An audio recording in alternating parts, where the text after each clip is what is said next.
Hello, this is DrPaulCottrell, and I am doing this live stream on December 9th. I'm streaming on the larger channel and on the smaller YouTube channel, so please follow me with either stream. I will set up the links to my website for that live stream so you can watch either the dashboard or the larger video. On the larger channel, the larger video is presented. On the smaller YouTube channel, the dashboard is presented. And with that dashboard, you get to see all the market telemetry. So let me just do, the market is already opened up. It's 9:45 in New York. Let me just do a recap of the market here. The S&P 500 is at 6,083. I have a target year end of anywhere from 5,800 to 6,000, maybe 6,100. It's looking very probable that it'll even close over 6,100 by year end. But, we'll see what happens because, something could happen internationally here. VIX is at 1349, very low, so low risk. So that's usually a sign that equities are going to go up. We have oil trading below $70 a barrel, so it's at 68.35. The oil was trading at about 67 plus, so it is a little bit, it's like $1 or so up compared to trading from Friday. Probably that is tied to what's going on in Syria. We'll see what happens. But it's still low, so that's positive for the market. Euro USD is trading at 1.057, so the dollar relative to the euro is relatively stable. No big change there. There's a little bit of an appreciation of the ETF for Bitcoin. BITO is what I look at. I look at BITO for longing, and for shorting I look at BITI. Right now, the short ETF BITI has appreciated about 40 cents a share. So Bitcoin is a little lower relative to Friday's close. But it is going up, so it looks like it's mean reverting. It looks like Bitcoin is mean reverting, and so it might actually go positive today. We'll see. USD yen is trading at 150.83, so the yen is weakening a little bit relative to the dollar, and the dollar is weakening or staying relatively comparative to the euro. So that's where we're at right now. And I've added another ticker on the watch list, which is the Nikkei index, and that's the Japanese index. I think that's something that we should be looking out for. And that traded last night at 39,605. 39,605. So up 90 from last night. Okay, so the ones that want to look at the telemetry, go to the smaller channel and you'll be able to see the telemetry in real time. Please help support my work by subscribing to all the channels. I have 4 channels on YouTube. I have Brighteon, Bitchute, and Rumble. I need your help, all right? Every time I post, YouTube bleeds me in terms of subscribers. If I stop posting, it doesn't happen. So I'm not going to stop. Why? Because that was the way I was born. But the thing is that I need your help. Please make sure you subscribe. All the channels. All the links are in the description of this video and all my videos. So please subscribe to all my videos, subscribe to all my channels, and also go to my store, the-studio-reykjavik.com. It's through you donating and purchasing the products and sharing the links and participating that allows me to build this out. If you don't want it, fine, it dies. That's capitalism. But if you support it, it thrives. So it's up to you. So please go to my store, the-studio-reykjavik.com. Help support my work. I have thousands of videos for free that talk about the economy, geopolitics, what's going on with international affairs, and what's going on domestically, how to improve your health. Really important subjects that matter to you, all right? So help support my work by donating and by purchasing the products. You can donate on my website, the-studio-reykjavik.com. The link is in the description of this video and all my videos. You can donate through Stripe, PayPal, or Buy Me a Coffee, or be a paid member to my Patreon channel. It's through those donations that allow for my videos to be free. I have thousands of videos for free, all right?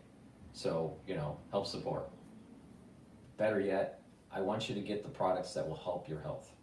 If you follow what I do, and you tweak it based on your particular needs, you are going to move in a path of better health.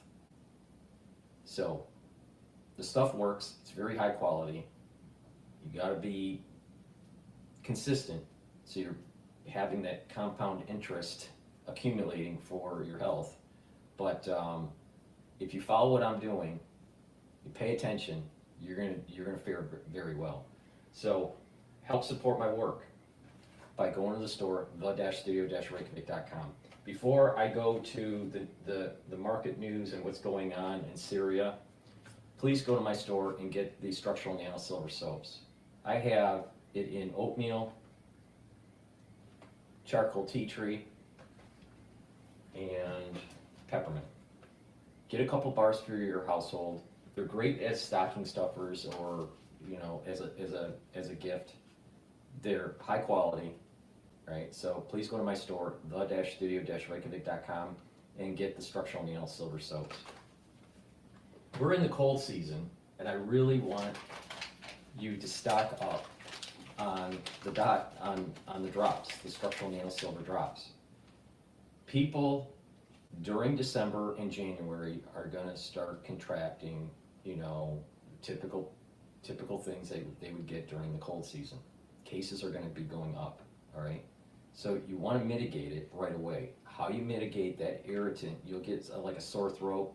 There's kind of like two manifestations that I think is starting to emerge in this cold season. No sore throat and excessive drainage. The other is a sore throat that starts and then excessive drainage. You want to mitigate that, all right?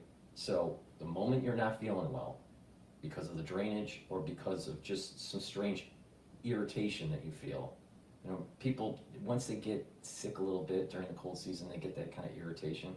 The moment you get that, or you're starting to get that drainage, start taking the structural nano silver drops and lozenges that I have on my store right away. Because what happens is it's neutralizing the irritant, and what's going to happen is the secretions are going to protect your mucosal lining. If you continually have drainage and have irritation and inflammation, then the chances of further infection is going to increase. You want to mitigate that. You want to bring that down. You want to maintain that mucosal lining in your oral pharynx. So go to my store, the-studio-reykjavik.com, and get the honey lemon structural nano silver drops. It's in a 100 count. You can get it also in cherry, and you can get it in blueberry. Get a couple bags for your household. Be prepared, all right? Your co-workers, your household, kids, schools, you're going to start seeing additional cases. Nothing to be alarmed about, but the thing is that even a mild cold takes 3 weeks to remodel your body. Mild cold takes 3 weeks to remodel, to clean it up, to repair, and then the tissues were pre-cold tissue. So if you have a mild cold for 1 week, 3 weeks to remodel. So it's it's best that you pay attention to me. Get the structural nanosilver lozenges and drops. Use them right when you start having that excessive drainage and that irritating feeling in your throat. All right, and you're going to mitigate the problem. Please go to my store and get the structural nanosilver drops.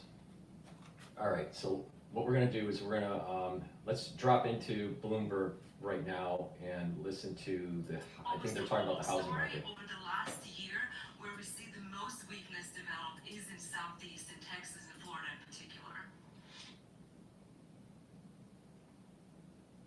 Joining us, Selma Hepp. She is chief economist for CoreLogic.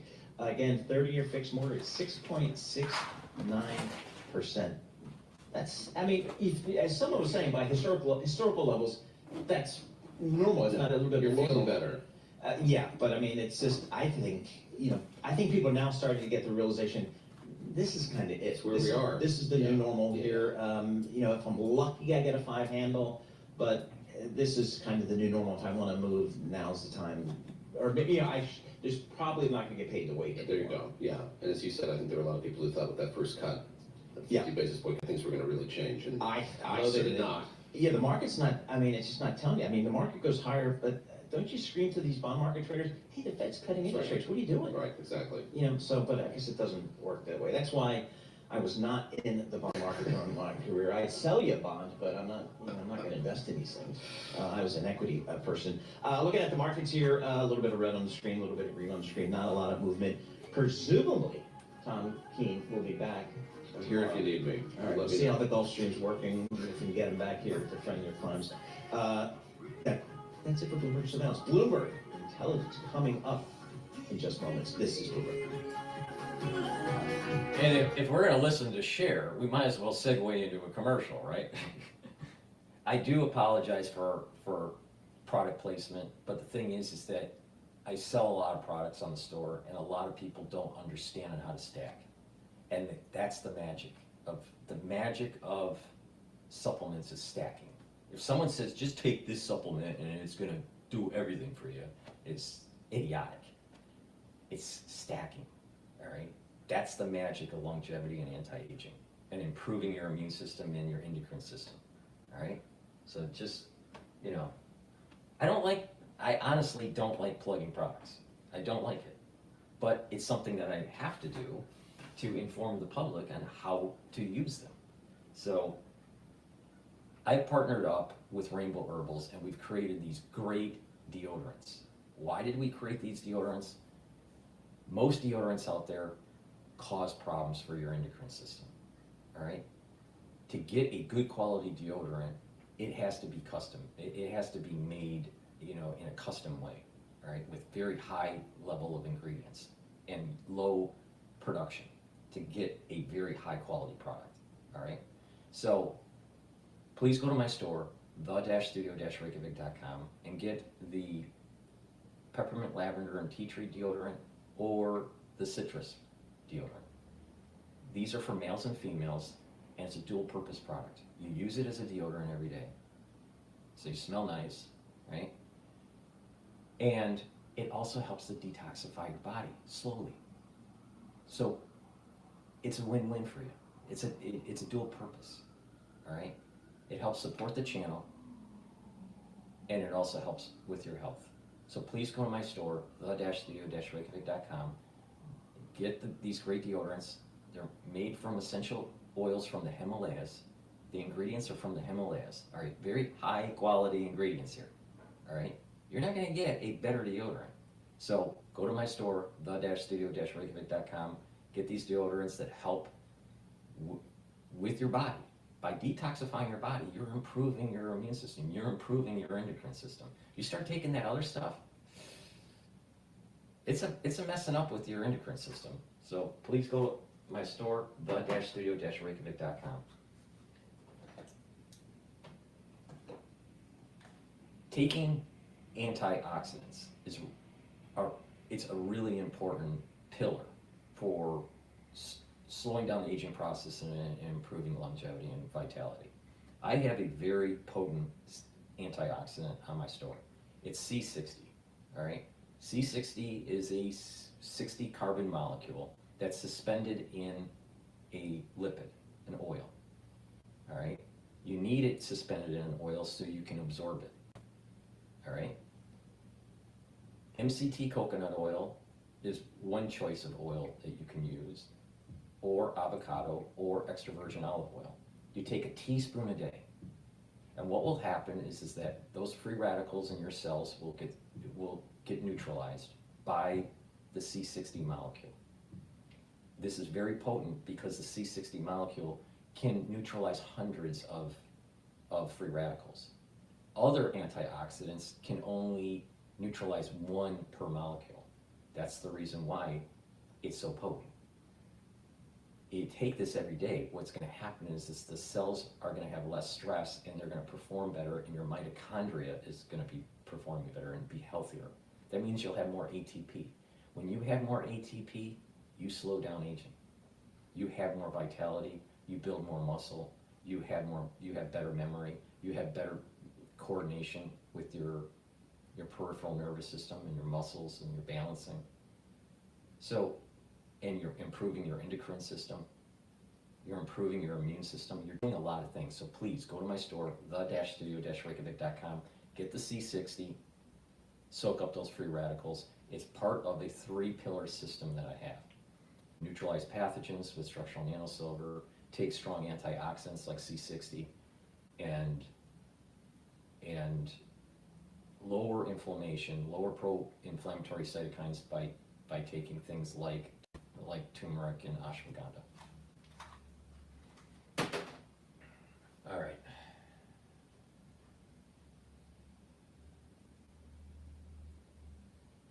I'm wondering if we should go to, let's go to France 24 here. By a rebel alliance dominated by the Islamist group Hayat Tahrir al-Sham, joyful residents taking to the streets after the announcement of Assad's departure, while crowds are being touring the ousted leader's luxurious home. But as the implications of Assad's downfall begin to ripple across the region, Israel already carrying out airstrikes on what they describe as strategic weapon systems inside Syria, saying that ground troop operations on Syrian territory would be a limited temporary step. And this, as the Kremlin says, it's been Vladimir Putin's personal position to grant asylum to Assad and his family. Antonia Karagas gives us the latest.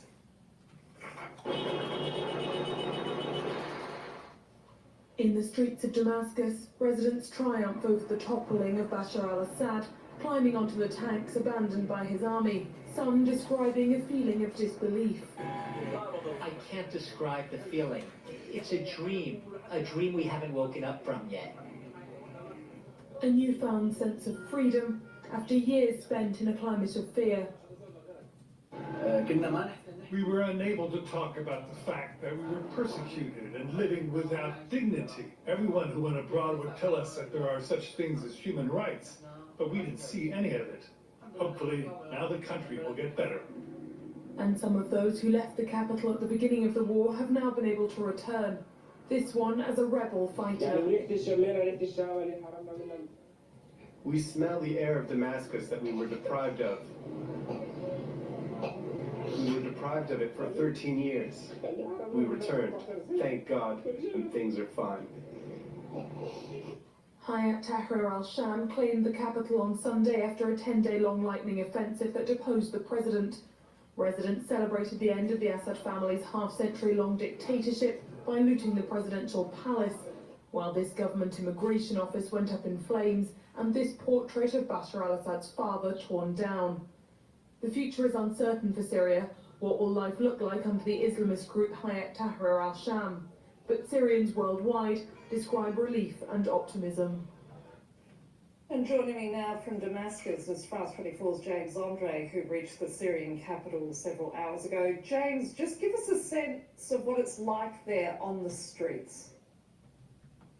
Well, what it's like is that it's a big, it's a big celebration, really, with people who are extremely happy that indeed the Bashar al-Assad regime has come to an end. People tell us they're surprised that they have a job believing that this actually happened after all these years. This regime that felt so powerful, so mighty, that controlled every aspect of their lives, and indeed just fell very rapidly in just a few days. So yeah, we saw people on celebratory fire here in Damascus. People fire assault rifles in the air, and also a backdrop of some bombing. We had some loud explosions, probably airstrikes or artillery, difficult to tell, but in any case it does appear, this is what we've been told, that the Israeli forces are bombing some weapon depots that belong to the Assad regime, but that has been difficult to confirm independently.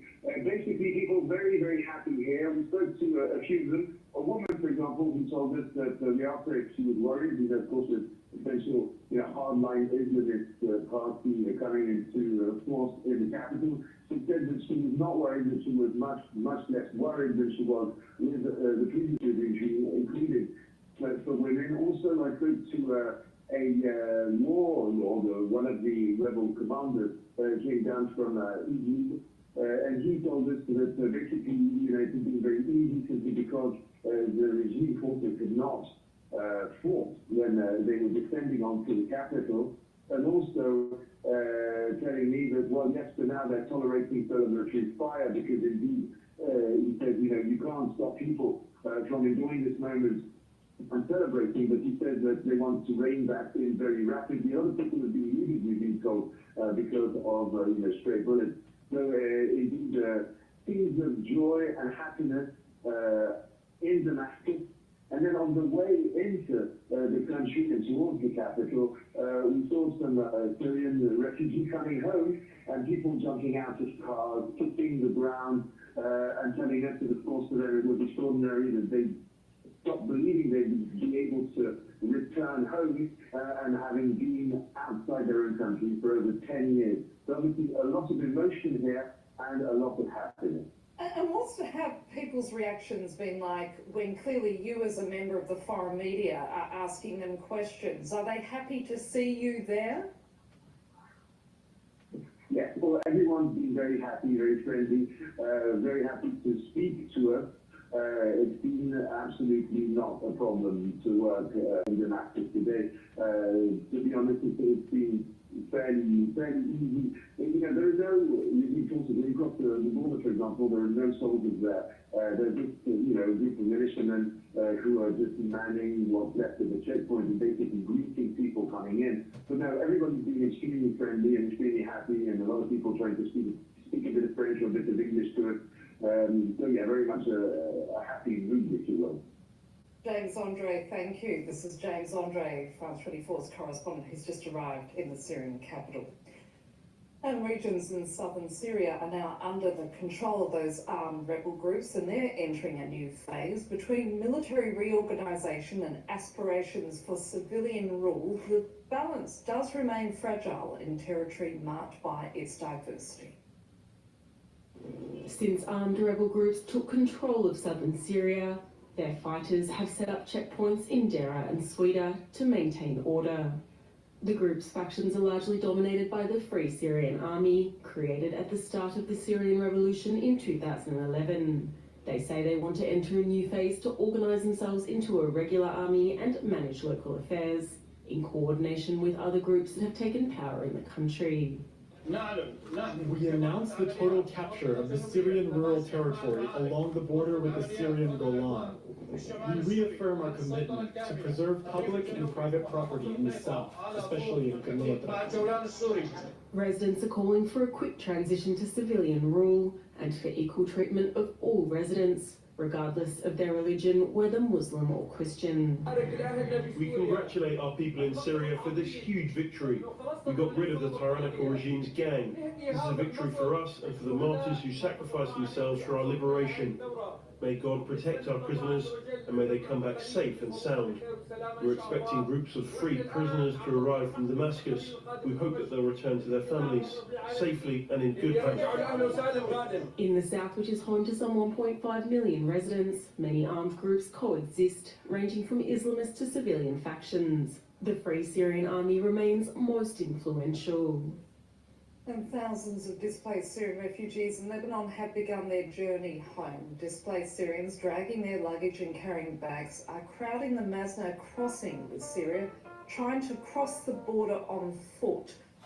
Lebanon saying that it's closing all of its land border crossings with Syria except for Masna, which links Beirut directly with Damascus. And it comes as Turkey's top diplomat has called for an inclusive new government in... Let me just interrupt. I just set up X Spaces, so the ones that would like to do a call-in, because this is supposed to be interactive, where you can do a call-in through X Spaces, and you just raise your hand and I'll let you on and ask, you can ask a question or give me your opinion on certain things. This is supposed to be interactive. So, again, follow me on X. The link is in the description of this video. Follow my space. It's called Telemetry, episode 44, live call-in. And just raise your hand or request, to come on, and I'll let you talk, about what we're covering here. All right? It's about Syria. It's going to be about the markets, any breaking news, a little bit about politics and Trump. Maybe if you want to talk about, if you saw the reopening of Notre Dame, that was pretty cool, What were your feelings on that? This is supposed to be interactive, all right? And as it becomes more interactive, we're going to be able to do metadata and triangulate information as breaking news happens. But you have to get used to doing this. So please, go to Spaces, do a listen in if you want, watch me live. I've also set it up for my website, so you can watch the live stream on either the big channel or the small channel on my website directly. So there's lots of ways to listen. Spaces, call in on Spaces, watch on YouTube on 2 different feeds, watch on my website with 2 different feeds. Lots of interaction, so please participate. Foreign Minister Hakan Fidan saying that Ankara expects international actors, especially the UN, to support the establishment of an inclusive administration. Analysts say the situation in Syria representing an opportunity for regional influence for Turkey, and it certainly has skin in the game, housing more than 3 million Syrian refugees who fled the civil war. Camille Knight has more. Large crowds gather in Istanbul waving Syrian and Turkish flags. Syrian refugees have been celebrating the fall of Bashar al-Assad's regime, many hoping this will give them a chance to return to their homeland. We will return to Syria. We will repair it again. Everything will be better. Turkey has been a main backer of opposition groups aiming to topple the regime since the outbreak of the civil war. For some time, Turkish President Recep Tayyip Erdogan had pressed Assad to discuss the diplomatic return of Syrian refugees, but to no avail. Assad's collapse now offers Erdogan a unique opportunity to achieve his goal. When we extended our hand to find a solution to the Syrian crisis, the Damascus regime never realized the value of the hand Turkey extended. Syria is the world's largest refugee crisis, and over 3 of the 14 million who were forced to flee since 2011 now live in Turkey, making up nearly 4% of the population. The European Commission has poured over 11 billion euros into helping Ankara host Syrians and discourage them from travelling to Europe. But tensions in Turkey have been mounting, with Turkish groups committing sometimes deadly xenophobic attacks against Syrians. As people in Turkey became increasingly in favour of Syrians returning to their homeland, it became top of the agenda in the country's 2023 election, Erdogan vowing to return 1 million refugees to safe zones in northern Syria. With the regime now toppled, Erdogan will be hoping to see Syrians return on their own accord. We will go back to our country once things calm down and stability and safety prevail. But we are so happy about this victory. The main rebel force, HTS, now presents Syria as a safe place to come back to, but there are concerns about the stability of the situation. People's ability to return will depend on whether HTS can organize. I don't think that HTS is going to create a stable environment, because I think the economic is in shambles. and it's going to be problematic. And I think there are going to be factions that are going to be fighting each other because of these economics and the ownership or control of the oil fields is going to be a major factor. And who has control of the port. So let's go to Bloomberg. They're talking about Assad being toppled here. So let's listen in. You know, it's hard to know. Rebelling is hard, governing is frankly a lot harder. And the track record here for overthrowing Arab authoritarians is not terribly uplifting. Egypt, Mubarak's gone, a more repressive authoritarian military government replaced him. Tunisia, Ben Ali, aspiring democracy, now an authoritarian government. Saddam Hussein, Iraq's pretty dysfunctional, a lot of disappointments there. Yemen, Abdullah Saleh overthrown, the Houthis are in charge of much of the country. Syria may have a better chance. Headlines appear to be pretty good. Not a lot of repression or retribution yet.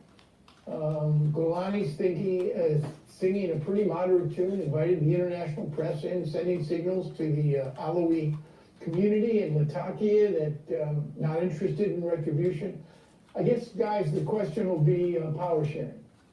It'll be power sharing, and it'll be whether or not the Islamic principles and strictures of these Sunni political Islamists can be reconciled, with the largely traditional secular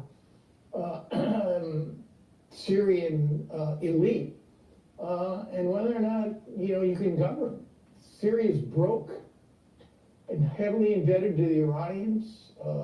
Oil industry is muddled to 2.5 billion barrels a day. It pales before the larger producers. So it's going to be a real heavy lift. Syria borders what? Israel, Lebanon, Jordan, Iraq, and also Turkey. Does the response by one dictate the response overall by the others? Well, it's been a playground for external intervention since the beginning of the civil war. The Turks have had a huge role to play, as you pointed out, Iran, Hezbollah, and of course Russia doesn't share contiguous borders, but was the key broker and savior, redeemer of the Assad regime when it was challenged in 2015. I think that the prospects for external intervention are still there, and by the way, the Israelis need to be definitely put into the mix. Prospects for external intervention are there, but the real troublemakers, the Iranians, I would argue the Russians, Hezbollah, they've been set back. There is more agency now for Syrians to function and focus on Syria than at any time in the last decade or so. The Turks are now the big boys on the proverbial block, and their motives are mixed here. But they will be the great power, the regional power to watch. All right, Aaron, thank you so much for joining us. Aaron David Miller, he's a senior fellow at the Carnegie Endowment for International Peace, joining us from Washington, D.C. And, one of the questions I have ongoing will be what role, if any, will the U.S. play in how this thing develops? And we didn't mention, we will, for the flow of refugees, which from Syria has kind of shaped the political landscape of Europe. Yep, and I'm just kind of seeing some of the reporting today, 2.5 million of refugees have gone to Turkey and some 3 million to Europe, to your point, John. So again, a fluid situation over there. We'll keep up with the reporting. This is Bloomberg.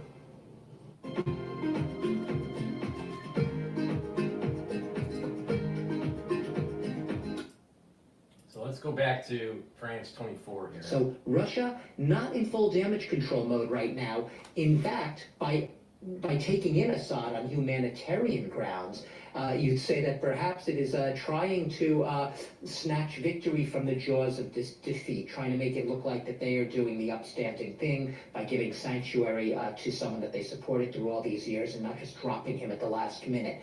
But Russia knows basically that it has lost, at least at this stage in the game, a big geopolitical battle, part of the battle. Whether or not the broader war, the geopolitical war, is now going to be lost by Russia, that remains to be seen. But it's clear, I think, Iran seems to be doing more right now to shore up its position with Syria in the wake of Assad's fall than Russia, which has merely granted sanctuary to Bashar Assad. Doug Herbert, thank you.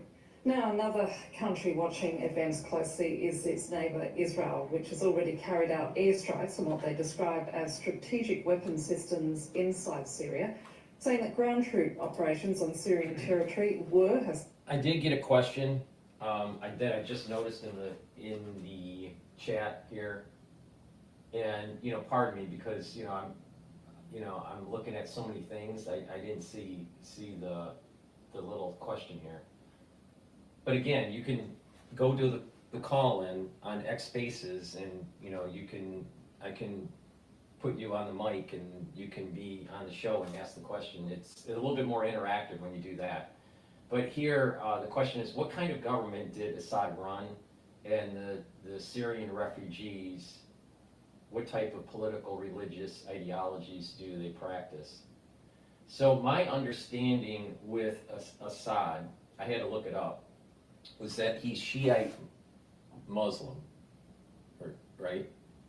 And there's a offshoot of that religious conviction called Alawati. I think it's pronounced Alawati. Alawati, I think, sect. So Alawati minority, an offshoot of Shiite Islam that is specific to Syria. All right. So he's a minority group within the Shia Islam religion, and I think that's the reason why some of these individuals, in the country, are not that offshoot, and so there's an infighting that's going on. So, plus I think it's about the economy. I think yes, there's tension because of the religious factions within Islam, but I think a lot of the people just are tired of the war-torn country, and the economy is absolutely in tatters. And, so this is probably a economic and a religious set of ingredients that led to the overthrow of his regime. Now that's my take on it, and you might have a different take, which is fine, but I apologize for not seeing the question earlier, but there's a lot going on here. But if you would like, you can just go on X Spaces, it's live, you can just request, I put you on the mic, you just mute your computer if you're watching the live stream on YouTube or whatever, and you're live, you can ask the question, and it can be more interactive. But thank you for the question, I appreciate it. All right, let's go back to what's going on with France 24. Looks like they're talking about seem to be much more eager now. Even Israel may be showing some signs of flexibility. Today, the Israeli Foreign Minister Gideon Sa'ar said that there could be a hostage deal in exchange for, he said, a ceasefire, but he did not say a permanent end to the war, which until now has always been an Israeli condition. No good. Tana Posky reporting there from Jerusalem. Thank you. To other news now. An amended lawsuit filed in an American federal court alleges that rap mogul Jay-Z raped a 13-year-old girl along with Sean Diddy Combs during a party in the year 2000. Jay-Z denying the allegations on social media and blasting the lawsuit, describing it as being part of a blackmail attempt by the plaintiff's lawyer. However, lawyers for Jay-Z have not...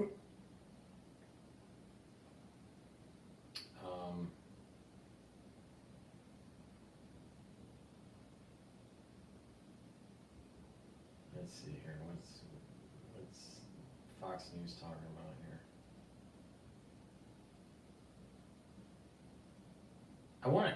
I want to go to Fox News. They're talking about, I think, the UnitedHealth assassination. Firearm over the weekend. It is now believed to be a veterinarian gun used by farmers and ranchers to silently put down livestock. Officials releasing new images showing the masked gunman sitting in the back of a taxi leaving Central Park shortly after the shooting. This is probably the best picture we have of him so far. Police also finding a backpack filled with Monopoly money and a jacket in the park believed to belong to the suspected gunman. The New York City Mayor, Eric Adams, says the net is tightening on the suspected killer as investigators travel to Atlanta seeking additional video. Joining me now is former New York City Police Commissioner and Guardian Group CEO, Ray Kelly. Ray, it's great to see you. Thank you so much for weighing in on this. We want to hear your expertise on all of this. How do you see this murder? Well, it's so brazen. You know, it's right in front of a major hotel, right in front of cameras. So this individual planned this for quite a while, but he didn't factor in all the cameras that are in New York City. So I think the investigation is going well. It's tedious. It takes a lot of work to track somebody's efforts throughout New York City for 10 days, and I think the department did a great job. And they're pretty certain that this individual left the city. So the focus is going to shift. As you said, there are investigators who are in Atlanta. The FBI is assisting the NYPD. And these things take time, and it's understandable that it does take time. So, I mean, are you surprised that he left New York? I mean, the NYPD telling us on that day they think he left New York. How did we miss him? Oh, I think it was pretty easy to miss him. He was on a bus, apparently, less than an hour or close to an hour after he did the shooting in Upper Manhattan. So he did the shooting on 54th Street in Manhattan. He makes his way through Central Park. Then he makes his way to a bus terminal in Upper Manhattan and apparently got on a bus. I mean, it's logical that he would do that. And we don't know, did he go to an airport? Did he take the bus to an airport? Did he get on the airport? The USD Japanese yen has broke the 151 barrier. So 151.13 is the trading of that USD Japanese yen pair. That looks to me as risk taking, all right? Because one of the indicators for risk is to take a look at the USD Japanese yen pair. But equities is seeming to fall out of bed here. It's trading at 6,073 for the S&P 500. The Euro USD is stable. Nothing's really moving there. Oil is going up a little bit. It's trading a little higher. It's at 68.80. Bitcoin ETF long has started to drop. It's trading at 25.29. So the short ETF, BITI, is trading at 23.03. The short ETF for Bitcoin is up about 75 cents. So strengthening of the dollar does seem to be negatively correlated with Bitcoin, at least right now. Okay, let's continue on with the CEO murder that took place in New York. So I think the circulation of his picture, I haven't seen anything like that in quite a while. It probably was in every newspaper in America, and probably every TV station put that picture up. So yeah. I think it's just a matter of time. And notice he changed his jacket. I think good work has been done so far. So, Ray, I mean, what are your thoughts on the evidence that we have seen or heard about? There were words written on the shell casings of the bullets: delay, depose, deny. This guy had a silencer on the gun. Initially, the media isn't focusing on maybe the right questions. Maybe they should focus on why was the guy shot, not who shot him. What things were going on with the CEO from UnitedHealth that would have led to this, or to prevent him from saying something later down the road. Guess what? Insurance companies are part of the problem of the broken healthcare system that we have in the United States. It's not the only reason, but it's a big part of the reason. This guy was making millions of dollars while there were many, many people that had denied coverage. You know, that their coverage was denied for a particular procedure or for a particular disease as they were being treated. That's wrong. He's sitting high on the hog and people are being denied coverage. I don't feel sorry for the CEO. I don't feel sorry at all. Doesn't mean that it should have happened, but I don't feel sorry for him because he probably deserved it. And he fixed it and he kept shooting. The CEO, Brian Thompson, does this individual appear to be to you a professional or an amateur? No. What do you take away from, and what about the mistakes he made, Ray? He held a cup, Dunkin' Donuts cup, he threw it away. He threw his phone in an alleyway. Talk to us about some of that. What does that tell you about him? Well, I think he's a motivated amateur. And the writings on the showcasings, I think, indicate, assuming they're legitimate and weren't done to throw investigators off, it shows the kind of animosity that's out there directed at insurance executives, which I never knew about. It really is startling that you see now thousands of messages on the internet supporting the shooter. So yes, he made a lot of mistakes, obviously. I'm not supporting the shooter. The thing is that, you know, he shouldn't have shot the guy. But the thing is that bad things happen to CEOs where they're making millions of dollars while other people are going bankrupt because his company decided to not cover treatments, or their loved one, a family member, it dies because of denied coverage and they couldn't get the treatment. The cost of healthcare is out of control. The reimbursement system is out of control. The cost to become a healthcare worker, out of control. The amount of effort to get into the industry and to maintain licensure in the industry, out of control. The litigiousness of the society, where you have to, you know, look over your shoulder into a, you know, because you're worried about some sort of malpractice, out of control. This is what breaks healthcare. And this is why we have a system that isn't working. Now you add in poor life choices, the water supply being poisoned, the food supply being poisoned. And who's benefiting? Who's benefiting from having all those different chemicals in the food?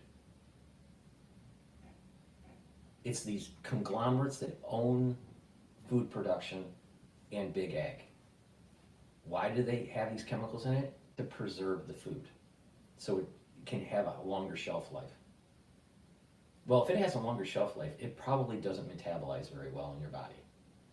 And when it does break down, it's probably leaving chemicals that you really don't want.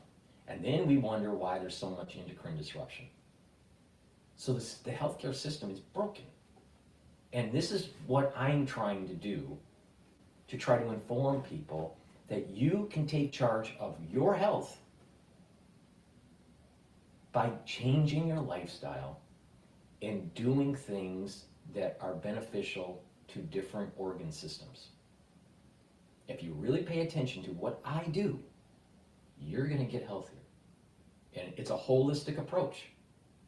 Because you don't want to be a doctor, a physician that is caring for you because of, let's say, heart disease.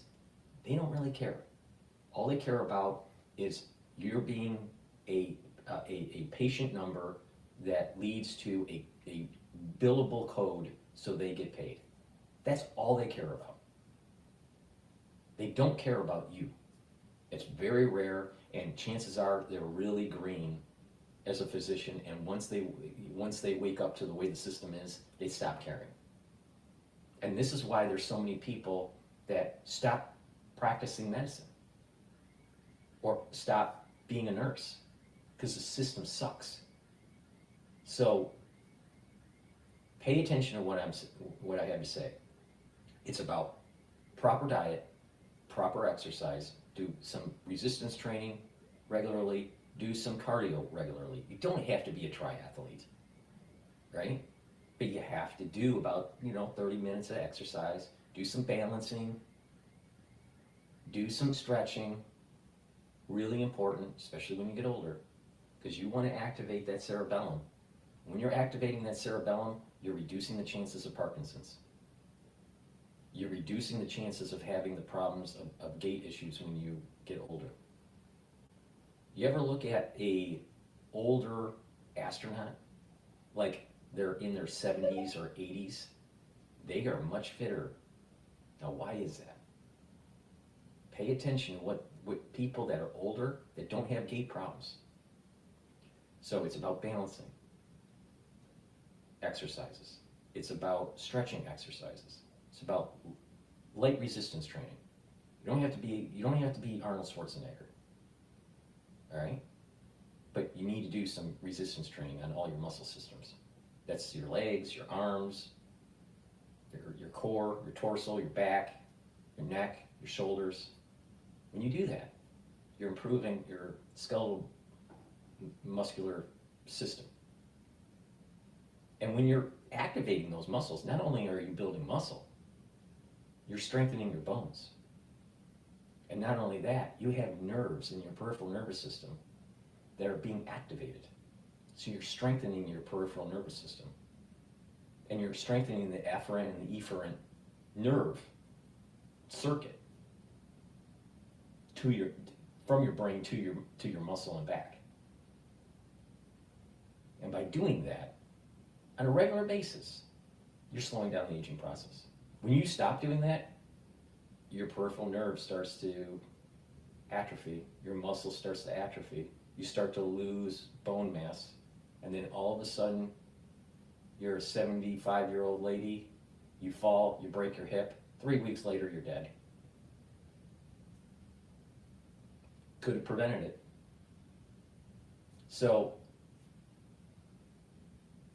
proper mindfulness, a little bit of spirituality or meditation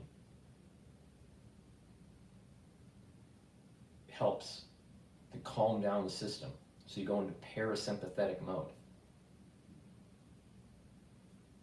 Proper diet and proper, food intake. Stay away from the chemical foods, the processed foods. Filter your water.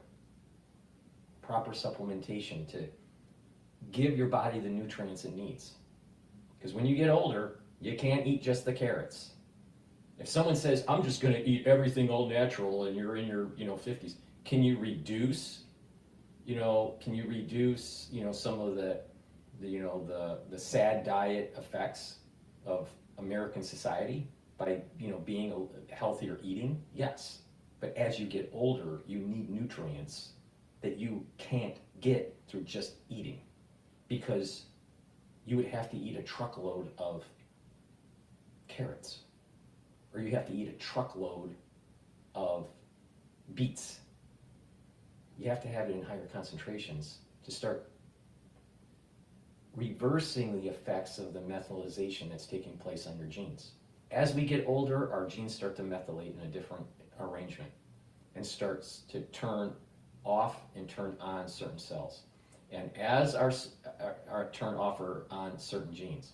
So as the methylation changes as we get older, we start to age more and more and more, because certain genes that are kind of like anti-aging genes start to get turned off.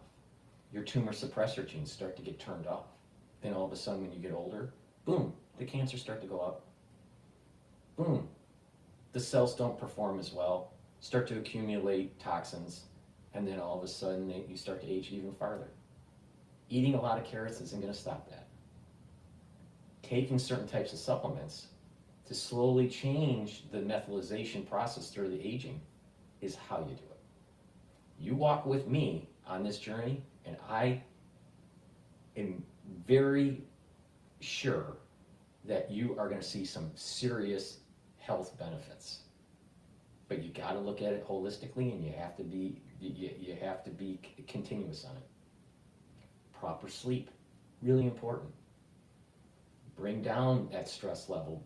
Having more energy when you wake up is really important. Consolidating the memories. And when you do that, and you're reducing that toxin level that's in the central nervous system, then guess what? Your neurons are healthier. And oh, your memory's better. Your mental acuity is better. You can do this. But if you don't, and you start going down the path of disease, then it's harder to get back. It's a lot easier to deal with it before disease starts. So please, listen to me. I know what I'm talking about.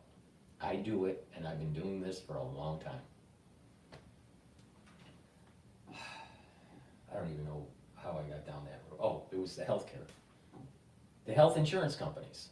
Sometimes I go off on a tangent, but it's my show and I can go off on a tangent. So the health care industry is broken because of many different variables, but a big part of it is the insurance company. And you know what? They're starting to implement AI. And AI is going to make a decision, not a person, and decide if you should be getting treated. That needs to be seriously regulated, totally regulated. But the thing is that CEO, had investors that he's keeping happy, keep that stock price at a certain level, keep those dividend payments coming in. They don't care about the little granny that was denied service and now she can't eat because she has to pick her medication over food. And that's a real problem. A lot of people in the United States, they're living on, a lot of these elderly, they're living on Social Security. And they just don't have enough to get by to the next month. So as disease starts to progress and they need further treatments or further medication, they can't afford it. The system is broken. Now you listen to me and we'll be able to get America healthier. If Congress elevates RFK Jr. and stops the crazy crap at HHS and FDA and CDC, Americans will get healthier in another vector. Reduce the poisoning. Reduce the inadequate testing of certain types of medication or treatments or inoculations. It's a holistic approach, but you have to take charge. The biggest part of it is that you have to take charge of your own health. If you don't, you're going to have a problem. You may not have a problem right now. You may be 20 years old and think that life is is your oyster and you can do whatever you want. Most people that think that way, things start breaking down at age 35. Maybe you go, well, I'm healthy and I'm fit and blah, blah, blah. Maybe 55. But it's going to happen if you don't take charge of your own health. And we need people in government that restructure HHS, restructure the CDC and the FDA in such a way where they're beholden to the American public and that their outcome is measured. And that outcome is the health of the citizenry. Children are sicker than they were 30 years ago. Why? It's the food. It's the treatments. It's the scheduling. That's why. Take charge of your life. Take charge of your own health. Because if you don't, you're going to be those patients that physicians see or nurses see, healthcare workers try to treat, that are in their 60s, 70s, and they're very frail.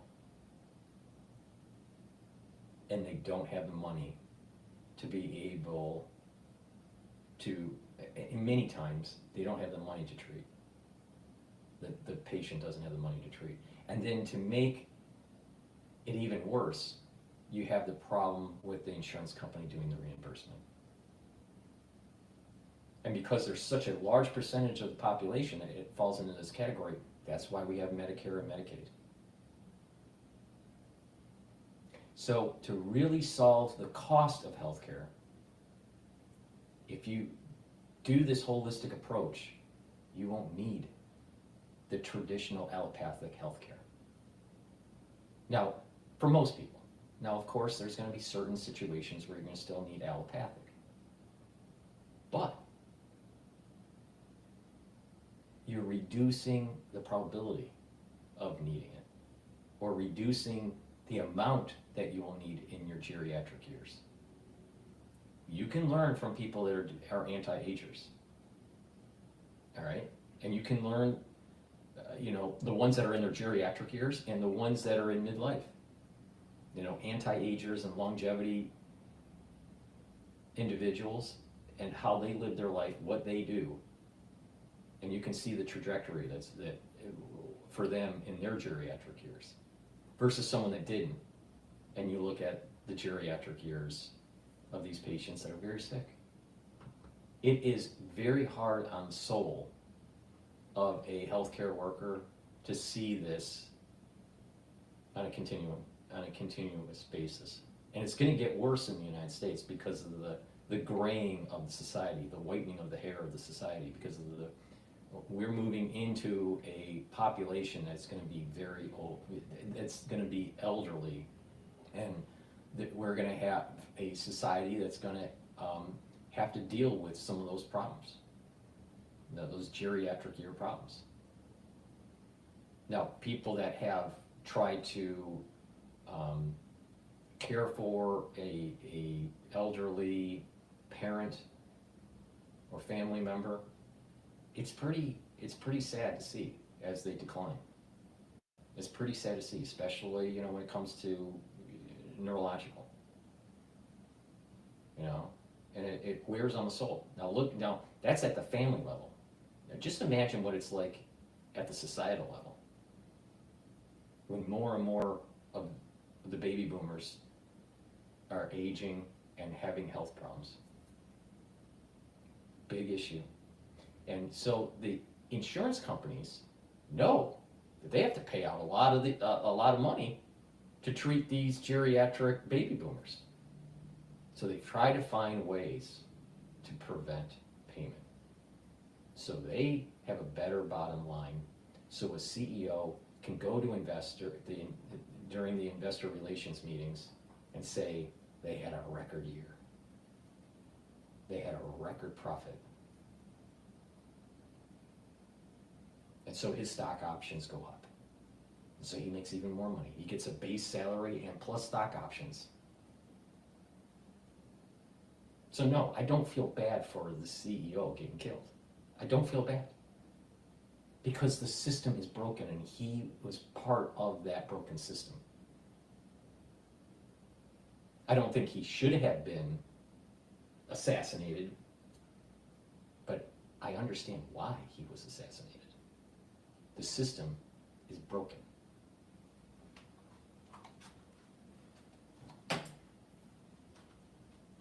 This is one of them, the picture where he smiles at the desk clerk, and that is a pretty good picture. Yeah. Facial recognition is very, very effective these days.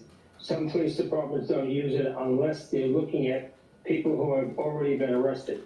So it's limited, sort of self-imposed limitation, but facial recognition is effective. This is also an element of the Biopatriot Act that I was talking about, where you have a build-out of surveillance technologies, where they're watching you 24/7, on video cameras, on your cell phone, tracking you. And you build out this footprint that big brother and little sister are watching you. And so what happens is that you are slowly losing autonomy. You're slowly becoming a slave. You're slowly living in Egypt. The whole world is slowly becoming a slave to the system. The moment you ask, "Mister, can I have some more food?" you're going to have a social media score that goes down because you're eating too much soup.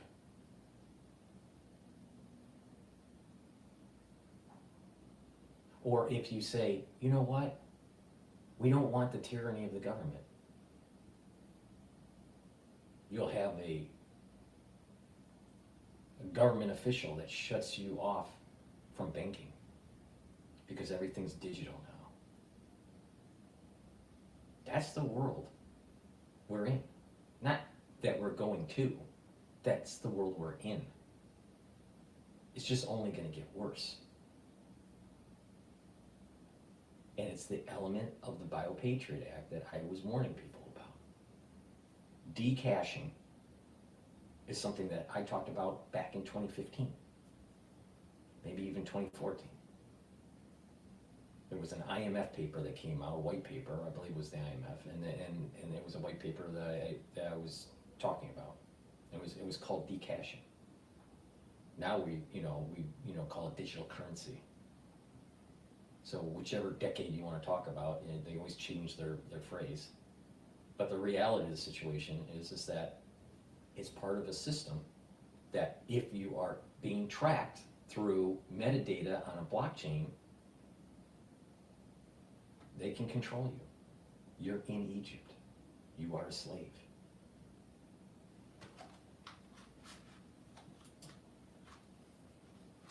And I would hope that it's being used in this case. Ray, do you think they'll get this guy? Mm-hmm. Oh, yes. Oh, yes. I think so. Just a matter of time, and I think fairly soon. Okay, let me move on to immigration, Ray. New York City Mayor Eric Adams is going to be meeting with incoming Trump border czar Tom Homan this week. Here's what Tom Homan told me yesterday about this meeting. Watch. We're talking about bringing everybody to the game. Other law enforcement agencies, DOD. I had to shut down my LinkedIn account because I got thousands of retired ICE agents, retired Border Patrol agents, retired police officers, retired military that want to come and do this job and make America safe again. There will be no lack of resources. As your first segment was talking about, we need the money. We need the money to have more detention beds and more underground transportation and to conduct these operations. So I'm hoping the Hill see the light and give us the money we need to keep President Trump's promise, the mandate the American people gave him, and secure this nation, secure the border, and remove the illegal aliens from this country who are not supposed to be here. Even though we got a prioritization on public safety threats and national security threats, I want to be clear. If you're in the country illegally, you got a problem, especially if you're a fugitive. So, Ray, Mayor Adams said over the weekend that he's looking for ways to go over the New York City Council's head to change the Big Apple's restrictive migrant sanctuary city designation. That's a big deal, isn't it? There's a sanctuary city there in place, and now he claims that he's going to try to go ahead over people's heads, saying they stated their... It's a state of an emergency. One, there's more crime, and it's dwindling the actual the revenues from taxes and hurting the society. It's an emergency situation in some of these cities. It's out of control. New York's one of them, but I'm sure it's not just New York, right?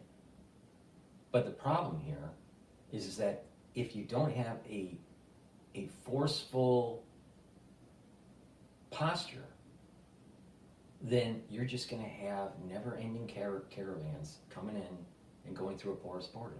But if you close the porosity of the border, and you're forceful about charging these individuals for coming over the border illegally, they can go through the port of entry legally, right?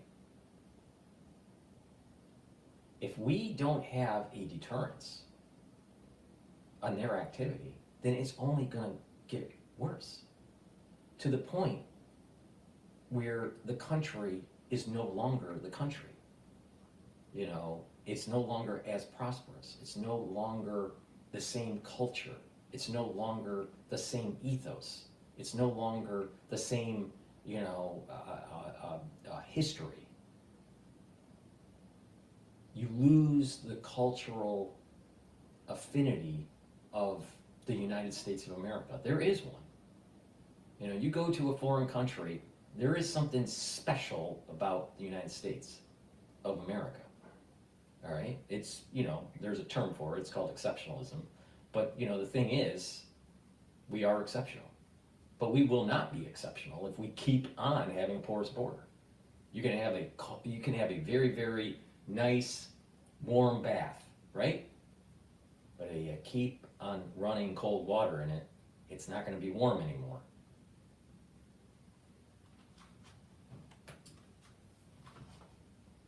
Willing to change the sanctuary city law. I think they're wrong. I have my teams looking at my powers as executive orders, Ray. This meeting between Mayor Adams and Tom Homan is happening this Thursday. Your reaction? Oh, it's great. It's great. I think Homan is terrific. He's got the energy, he's got the knowledge, he's got the experience. And this is just a late position that Mayor Adams took. He's been for sanctuary cities, or certainly supporting the concept for quite a while, up until just a few months ago. So he's fighting for survival. He's got a 28% approval rating. He apparently intends to run for re-election, irrespective of the indictments that he's subject to. So he's going to do anything he can to hang on. But I think him meeting with Homan was the right thing to do. You've got to get on board here, because he means business. We have hundreds of thousands of migrants in New York City. I know, and some of them are part of these gangs. Ray, some of them are part of the very dangerous Tren de Aragua gang. Any thoughts on how to rein those gang members in? Send them back to Venezuela? Well, sure, let's send them back to Venezuela, but I think also the FBI, because they're now national in scope. They're in several cities. I think they're in 16 cities in the U.S. And that's a national reach, a national coverage. Our national law enforcement agency, the FBI, should be heavily engaged in investigating these gangs, along with the efforts to expel them wherever we can. Liz P., jump in here. Good morning, Ray. What would be the immediate impact if Eric Adams is able to change the sanctuary city status? And what do you think the odds are that he can actually do that through executive? You're going to have more money for the city, because they're in deficit spending right now because of, for many reasons, but one big reason is there's a lot of money going to these illegal immigrants. Two, you're going to stop the crime. Crime is rampant since this fiasco has been happening with the Biden administration.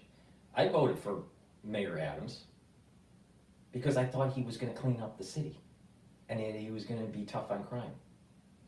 And he's been a little weak. Now, what is interesting is when you actually see him speak on TV, he seems a little weak. When you see him speak in person, it's a little different, actually. But he is, he has some legal problems that have to be shepherded through the whole legal system. He's weak. He's weakened as a mayor. Now he's trying to maybe align himself with Trump and maybe hope that will save his political career. But he's failed the city on this issue. New Yorkers want the crime and this massive inflow to stop. And the mayor has failed on this issue. New York's a dump. It's a total dump. Shiny city on a hill? No, it's not. It's a rusting. Literally, New York is Gotham now. In Batman comic books, you know, or even in the movies, you know, they talk about Gotham. That's New York. That's New York. Now, it's been in a steady decline since the third term of the Bloomberg mayoral term. Which is what he's talking about. I think the immediate impact would be lawsuits. People are going to go right to court and they're going to slow it all down. But I don't think there'll be any on the ground impact, if you will. It's going to be a rough road to hoe in New York City and New York City courts. New York City has been proud of the fact that it's been a sanctuary city for, I think, since 1980. And they're not going to go easily. So What was going on in 1980? You know, I heard this from a councilwoman. All right, I heard this from her mouth. All right, that the councilwoman in New York. Now think about what he said about 1980. What was going on in 1980 in New York? Things were really bad. A lot of crime. There was a white flight out of the city and into the suburbs.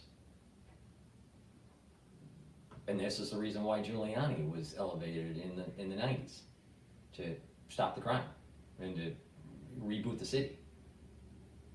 But the 80s were pretty bad for New York.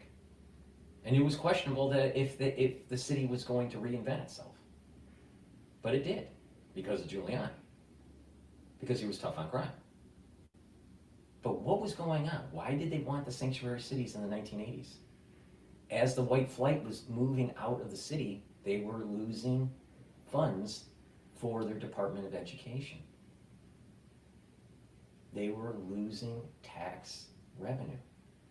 So if you inflow a bunch of people that have children, and you put those children in those school systems, in the public school systems, in the new year, they start counting all the students, and then they say, well, we need X amount of money. We have more students in the school. The school system gets more money when there's more students, irrespective if they're here legally or illegally. Now do you understand what's going on in New York? The state is worried about population decline and loss of representation in Congress. Why? Because it's based on population density. The state's more populous, the more seats you have that represent you in Congress. Oh. So this is part of the big reason why New York is a sanctuary city. You think New York's a sanctuary city because of the bleeding heart of liberals? No, it's about money. It's about money, and it's about power in Congress. And then because we have this litigious society, just slowing down the system and just creating more bureaucracy so you can't fix the system. Sound really familiar? Does that sound familiar? It sounds familiar to what is going on in healthcare. Insurance companies deny, and then what do? They use their legal team to just kind of push it off until Granny dies. The country is too litigious, it has too much bureaucracy, and because of that, it's less efficient and less productive. And the worst part of it, people are physically harmed because of it. See if in fact that happens in any way, shape, or form, we're going to see a lot of litigation surrounding it. Really? Could you carve out some exception for criminals? Because that's really the issue here, right? No. The issue isn't just the criminal activity that's going on with the illegal immigrants and these gangs that are controlling these different sectors that are housed in these hotels.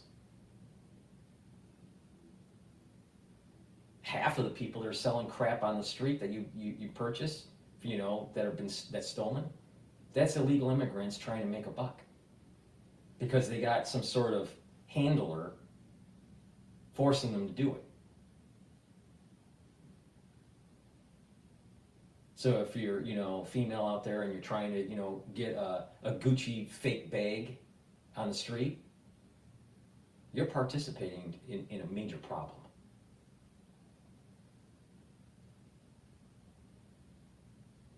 So the problem isn't just the bad guys, not just the gangs. The problem is the illegal immigration, and the problem is the mindset of the people in political power allowing this crap to happen. No, they broke the law. They shouldn't be here. They should be deported. Now the problem comes in is they get here illegally, and then they go to a nonprofit to help them fill out paperwork to get an asylum. And then they're put in a pending status forever. So it gives them this quasi reason to stay in the country. A little bit of political cover. But the nonprofit loves it because it gets federal or state funds for their help.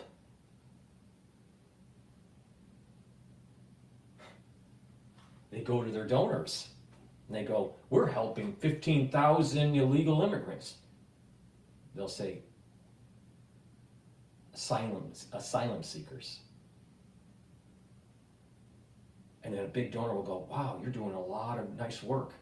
Here's $1 million to help fund, that activity in that department, that immigration department that you have at the nonprofit. So the nonprofits are on the take too. Now, why isn't someone talking about this on Fox News? Why? Why is it that Dr. Paul Cottrell has to shine a light in a little bit of the granularity of what the fuck is going on in New York?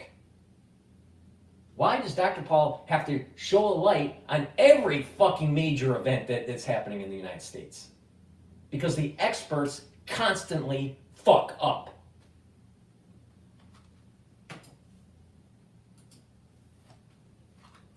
America is saying, wait a minute, we have these violent gang members, etc. Why are we taking care of them? Is it possible to create some sort of loophole for getting rid of those people?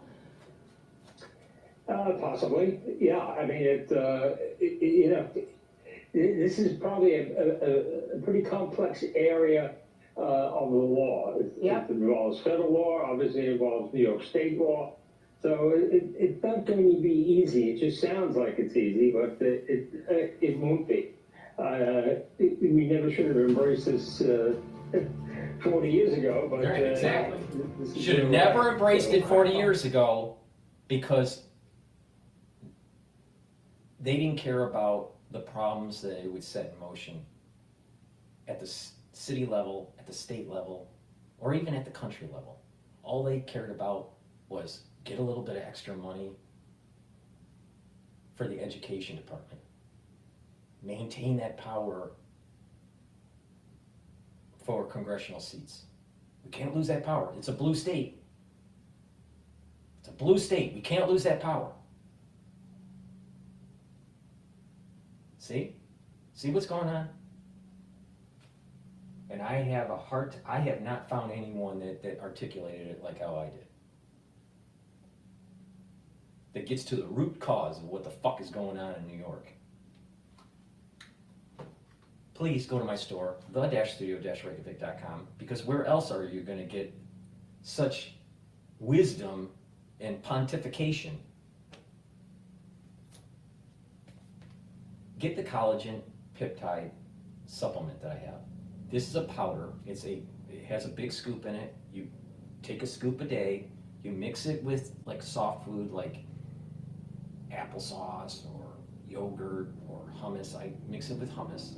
Or you can mix it in a smoothie or with food or just filtered water, but you take it every day, all right? And what the collagen does is it helps with your skin, it helps with your bones, it helps with your joints, it helps with your cartilage, it helps with your hair and your nails. Lots of benefits with taking collagen, all right? It has a very impressive amino acid profile. I don't have time to read it. So go to the store, my store, the-studio-reykjavik.com. Help support my work, because it's through you donating, through purchasing the products, subscribing, sharing the links, being interactive with this system that I'm trying to build out. We're going to be able to make America healthier. All right? If people follow what I'm doing, you'd probably reduce healthcare costs by about 25%. Really simple. But, you know, the problem is that the organizational inertia of the society has bought into a sick model for healthcare, and has bought into eating crap from big pharma, or taking stuff from big pharma and eating stuff from big ag, and these conglomerates that own the food supply, that own all the ingredients and the products, like General Mills. These are the companies that are making you sick. Big pharma, big ag, and the conglomerates that own the food supply. Go to my store, the-studio-reykjavik.com, get the collagen, improve your skin, improve your bones, improve your joints. Should be taking this. You don't want to be granny at 75 years old and you fall and 3 weeks later you're dead.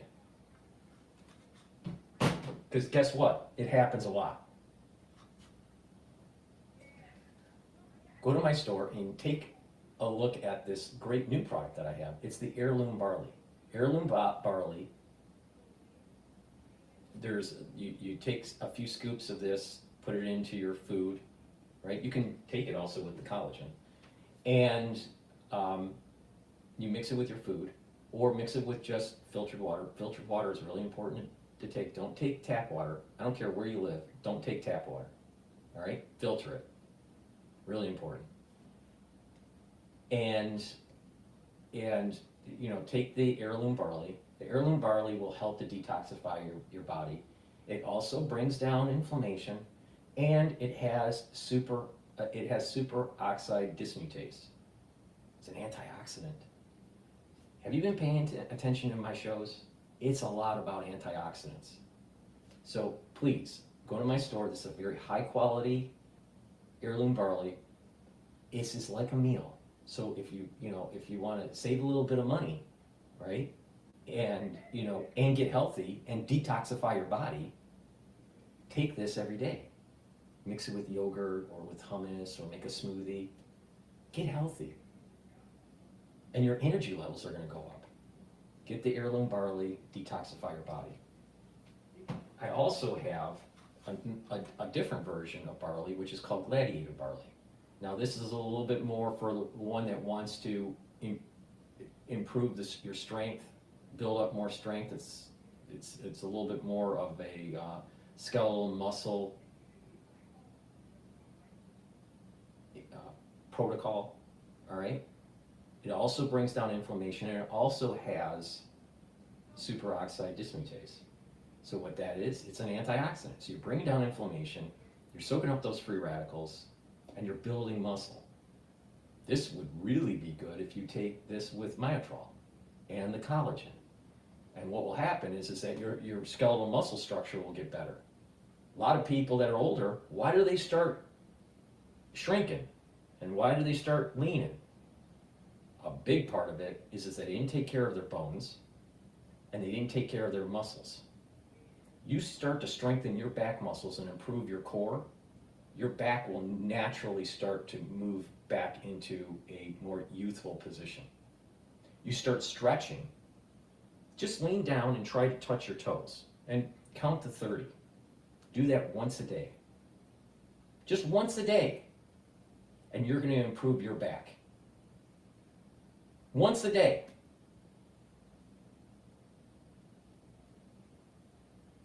But instead what happens is when you're older, start just atrophying, you start getting osteoporosis. all of a sudden you start shrinking and shrinking and shrinking and shrinking and leaning over, and now you're old and you're like 4 foot. When you were an adult, you were 5'5", but now you're 4 foot, right? And, you know, you fall, you break your hip, 3 weeks later you're dead. I'm not speaking in hyperbole. This is what is happening with a lot of the geriatrics out there. A lot. So if you want to strengthen your bones and your back and improve your posture, do some weights. But don't just focus on your front, which is what most guys do. They only focus on their front muscles. You need to focus on your back muscles. And not just that, you need to lean over and try to touch your toes, count to 30. You're stretching out your legs, but you're also stretching out your back. And then you do a reverse, where you put your hands up and you lean back as much as you can, count to 20. And what will happen? You do that once a day.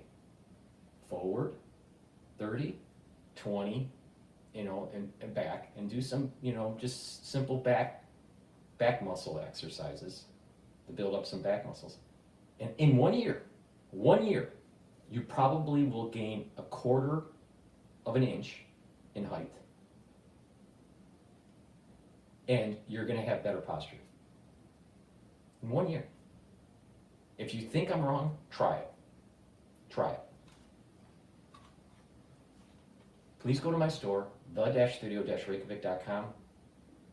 Gladiator Barley, help to strengthen your muscles, bring down inflammation, and soak up those free radicals because it has superoxide dismutase. Some great products, great products. And again, because it's a high density barley, it's high quality barley, it's like a meal. Boomer Boost, another powder that you know, mix in a smoothie or soft foods or whatever. Again, I put it in hummus, all right? There seems to be a theme. I like hummus. But the thing is that this Boomer Boost has 68 nutrients that are really important that you should be taking every day. And what will happen is that you're gonna have more energy and you're gonna have more vitality. And this is a great way to feed your body the nutrients it needs. Now, there is a very extensive nutrient profile in this. So go to the store and take a look at the label. I don't have time to read it all. But the thing is that this is going to give you the energy, give you the nutrients to be more youthful and more energetic, healthier, and it'll help with your cardiovascular system. And you mix this with either Gladiator barley or heirloom barley or collagen, guess what? You've just created a major nutritious meal that's going to detoxify your body, soak up free radicals, bring down inflammation, and you're going to have more energy and you're going to be healthier. All you got to do is go to the store, the-studio-reykjavik.com. Follow my advice or don't follow my advice. It's up to you. But if you don't follow my advice, you're probably going to have problems in your geriatric years. I also have a longevity boost box where if you buy the longevity boost box, you get the Boomer Boost and your choice of Gladiator barley or the heirloom barley. It's up to you. And as you buy it in a box, it's cheaper when you get these products. And also use the discount 5 on top of that. You can use discount 5, all caps, and then the number 5 on any product. But if you buy a longevity box or anti-aging box, they're discounted. So it's cheaper for you. And it gives you everything you need to know to move in the journey towards better health. Anti-aging, longevity, more vitality, improving your systems like your endocrine system and your immune system, and your gut health. So go to my store, the-studio-reykjavik.com, and don't be a person that just atrophies away in their geriatric years, falls, and then 3 weeks later, they're dead.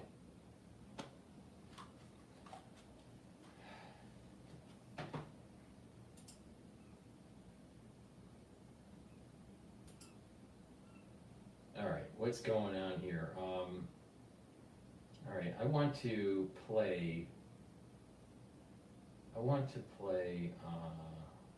Times Radio. I like Times Radio, actually. This is talking about the downfall of Assad due to a broken Hezbollah and weakened Russia.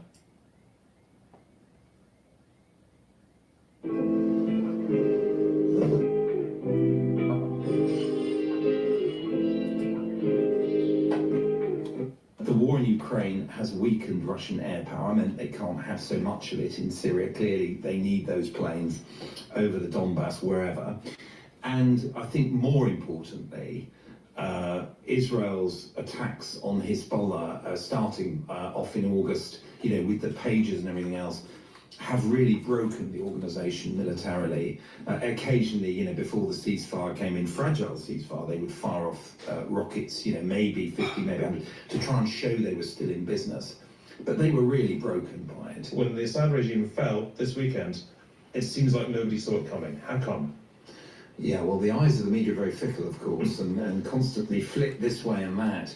And the other thing I'll say, just to be a real pedant for a moment, but the phrase strategically important is one of the most misused journalistic, If you go to a military college or whatever and get educated in all that stuff, it's a place upon which the fate of the whole war will hinge. And actually, Aleppo turns out to have been the strategically important point, I think, really. And the reason I say that is because it's a vital city. I mean, it's the commercial hub of Syria. It took an enormous amount of blood and effort to conquer by Assad. And the manner in which it fell showed us that his forces just didn't have the will to fight. And from then on, I think all sorts of people around the country drew their own conclusions, whether that was the Kurdish militias in the northeast, whether that was, more jihadi groups, secular groups, whoever, the people in Daraa in the far south, they all drew their own conclusions and started to step up their activities. And then, of course, the simultaneous challenge from all these different forces proved to be something which Assad's forces in this rudderless, demotivated state were unable to deal with. But yes, to come back to your question, I think that one of the things that had happened in the past few years is that Assad had increasingly normalized his relationships, particularly with Arab neighbors.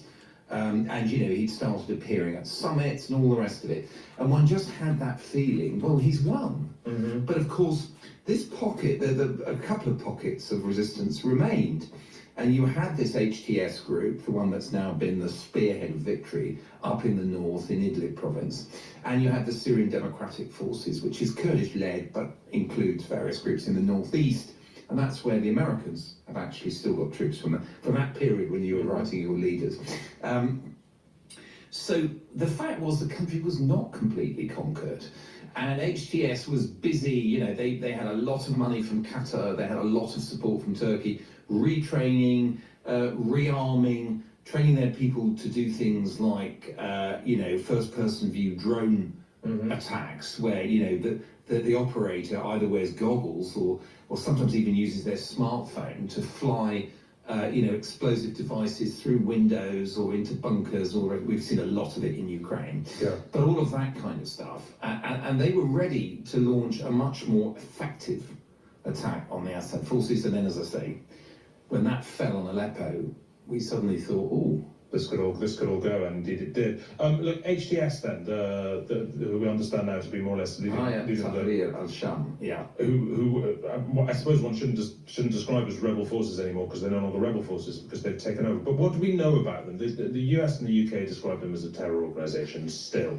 How much should our celebration at the fall of Assad be mollified, moderated by the thought that actually this could be somebody quite alarming taking over? Well, look, I think... This is how we made our workflow better than ever with Monday.com. It gave our team one centralized workspace where we could easily manage all... I think that there is an inevitable tendency for some of the analysts, some of the Middle East specialists to do sort of yes, but at the moment. Let's just allow ourselves a few days of sharing the joy of Syrians who've seen this hated system come down. I mean, if you think about the civil war, catastrophe on such an enormous scale, the better estimates of dead are over 600,000. 15 million people lost their homes. And now we see these extraordinary human stories. I mean, something like the Count of Monte Cristo or something, a wizened, bearded man led from a cell who's been in there for 40 years. Or I just was reading another story this morning about a guy who'd gone off to take his medical exam 13 years ago and never come home. I mean, this is Ceausescu level, but beyond, right? Oh, it's beyond. Yeah. It's beyond. I mean, tens of thousands of people detained, many of them, of course, murdered during those years that they disappeared. Families never knew anything. So we've got this joyous moment, and of course, all of the different armed factions will try and share in that. But then you come back to this irreducible fact that HTS, this Islamist organisation, provided the hardcore of the victorious forces and particularly triggered that process in Aleppo. And then, yes, there's all sorts of other people, there's Jordanian-supported rebels in the south. And by the way, a bit of the history there, British Special Forces being involved with them as well. And then you've got the American-supported Syrian Democratic Forces in the northeast. And and you've even got the remnants of Islamic State. So HTS had its origins in Al-Qaeda. The jihadologists can trace a kind of, to be flip about it, slightly life of Brian. Let's put on our common sense hat, because I have a Detroit Tiger hat on, right? HTS is an offshoot from Al-Qaeda. Yeah, it's going to turn out really well for Syria. Judean Popular Front type evolution between the different jihadist groups, in which, of course, as is the case in many of these out there ideologies, the internecine battles are often the bitterest and most the ideological battles between the different forms of Salafists. Those are Islamists who believe in taking things back to a sort of medieval almost code of rule and basing everything around Sharia Islamic law. Those were some of the bitterest fights. And so you had these splits, you had Al-Qaeda, you had Islamic State, and you had this other organisation which ended up being called the Nusra Front, Jabhat al-Nusra, under the leadership of Abu Muhammad al-Julani, this man who now is effectively the leader of Syria and made this amazing appearance at the Umayyad mosque in Damascus yesterday, this very historic place. And he has a $10 million reward on his head, still, from the Americans. HTS, as you say, is still prescribed as a terror group because it grew from, as it were, the spare rib of Al-Qaeda. And at the same time, everyone around the group is trying to say, look, this is a victory for all Syrians. We're not going to, mistreat minorities. And obviously certain minorities were key to the support base for Bashar al-Assad. And they're trying to say, look, we're going to take this easy and respect differences. Now, you might argue that, for example, a group like Hezbollah in Lebanon has long, in certain ways, certain quite interesting ways, respected the fact that Lebanon is a multicultural, multi-ethnic type of society with different beliefs. So maybe, you know, that there's some grounds to think that at least they buy the arguments and at least they know what ought to be done. I love the idea of Lebanon being this positive civic model that perhaps Syria could aspire towards, but I see what you're saying. It's that the more religious. Are you ready for Stan's biggest deal ever? Lock in award-winning gig internet for as low as $45 a month. Plus, get a $300 gift card. No, it's that the more religious forces, whether they're Shia like Hezbollah or some of the more extreme Sunni religious forces, understand that in Lebanon, you know, there's a sizable Christian population. You can't insist on an alcohol ban or on all women being covered, that type of thing. That's how things have worked themselves out in Lebanese society over the years. And of course in Syrian society, the old regime, the one that's fallen, was part of this secular Arab nationalist Ba'athist ideology, which always said, no, you've got the freedom to choose your ways. Anyway, look, I think short term, the big challenge with this terrorist designation and the reward on Giuliani's head is going to be one for Western and other Arab governments. So do you deal with them? You know, because... Yeah, well, let's broaden this out a bit to the general geopolitical picture, for which actually Joe Biden has been incredibly helpful, because President Biden gave a speech, I think, yesterday, and he painted a picture of America's enemies generally having been weakened by all this. For the first time ever, neither Russia, nor Iran, nor Hezbollah could defend this abhorrent regime in Syria. And this is a direct result of the blows that Ukraine, Israel have delivered upon their own self-defense with unflagging support of the United States. I mean, so the message there is pretty clear that this is not just the Syrian opposition rising up and finally overthrowing the dictator. This is also the result of what's been happening between Israel and Hezbollah, what's been happening between Ukraine and Russia. This is part of the great geopolitical struggle. What do you think about that? Well, I think it's justified in the sense that if you go back to that civil war period and Assad's conquering of most of the country with very brutal methods, the truth is that the Syrian armed forces, mainly conscripts, were never any good and could never fight very well. They had a couple of elements, this 4th division that Bashar al-Assad's brother Maher was in charge of, and something called the Tiger Forces, probably just a few thousand soldiers. In all, maybe. Breaking news here, China is cutting off drone supplies critical to Ukraine war. 15 or 20,000 soldiers who were really prepared to fight for the regime. So in retaking those places, the Assad regime found that the best shock troops were Hezbollah, were guys who'd come over from Lebanon. At times they had 5,000 Hezbollah soldiers there, and they would be given these assault missions of taking particular villages or suburbs of places like Homs, Aleppo. And they were backed up by Russian air power. So in effect, Assad relied on assault troops from the Iranian-backed axis of resistance, so-called, mainly Hezbollah, but also from other places too, from Iraq, from Afghanistan, all brought there by the Iranians, backed by Russian air power. So going back to the Biden remarks, well, yes, the war in Ukraine has weakened Russian air power. I mean, they can't have so much of it in Syria. Clearly, they need those planes over the Donbass, wherever. And I think more importantly, Israel's attacks on Hezbollah, starting off in August, you know, with the pages and everything else, have really broken the organization militarily. Occasionally, you know, before the ceasefire came in, fragile ceasefire, they would fire off rockets, you know, maybe 50, maybe 100, to try and show they were still in business. But they were really broken by it. Thousands of dead, you know, casualties 2 or 3 times that. A lot of their missile arsenal lost, a lot of their key leadership taken out, those people who were experienced in fighting for those Syrian communities. And I think once it was clear, you know, I was saying on the Times podcast the middle of last week that one thing was clear at that point was that Assad wasn't going to get Aleppo back because he lost those shock troops and the Russian Air Force and stuff like that, those key enablers of victory. So to that extent, I think Biden is right. And I think that, you know, the events triggered by the humbling of Hezbollah are key to what happened in Syria. Jelani has even said so, I believe. I think he's even said something along the lines of the Israelis did us a solid, you know. So I have to be aware of that. He's said something like that about the future relationship between the new Syria and Israel.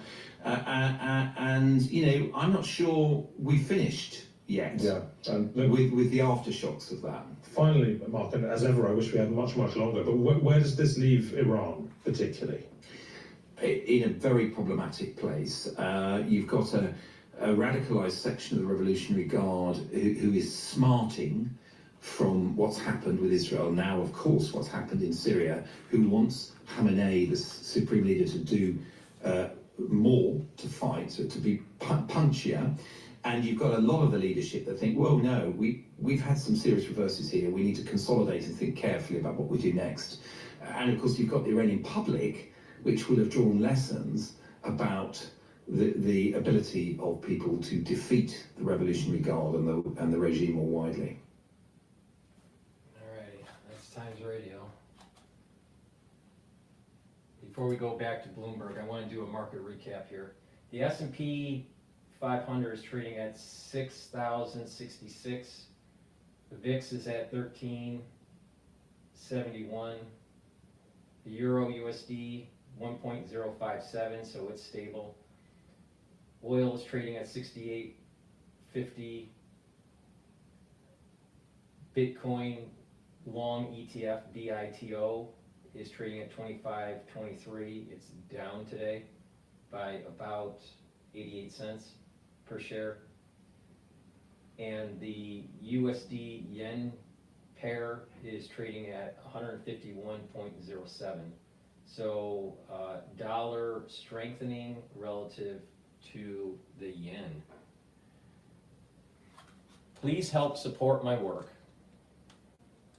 by going to the store, the-studio-reykjavik.com, and get the multivitamin that I have. This is an easy to digest multivitamin, and multivitamins are very important as cofactors for enzymatic activity.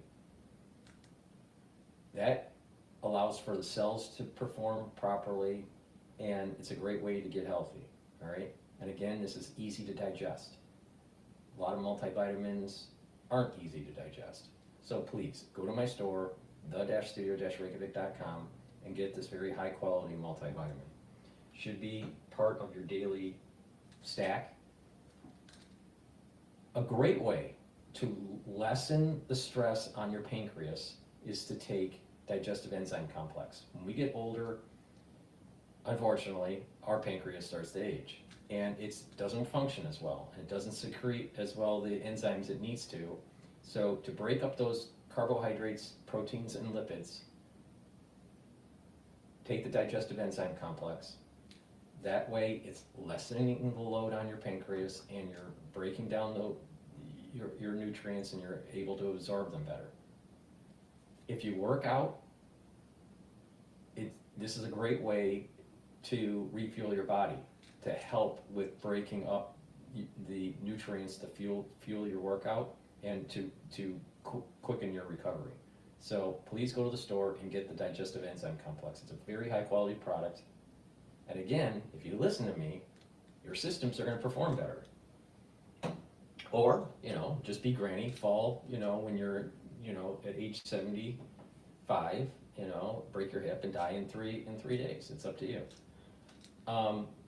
And get the probiotic. I have it in two different forms. I have it in the veggie cap form, very high quality probiotic, or in a powdered form. Now, I usually use the powdered form because I just mix it with my hummus with all the other powders, and then it's a great way to just, fuel my body during lunch. I take it during midday, all right? But it's up to you when you take it. But go to my store, get the probiotic in veggie cap or in powdered form. Bring down that inflammation in the gut.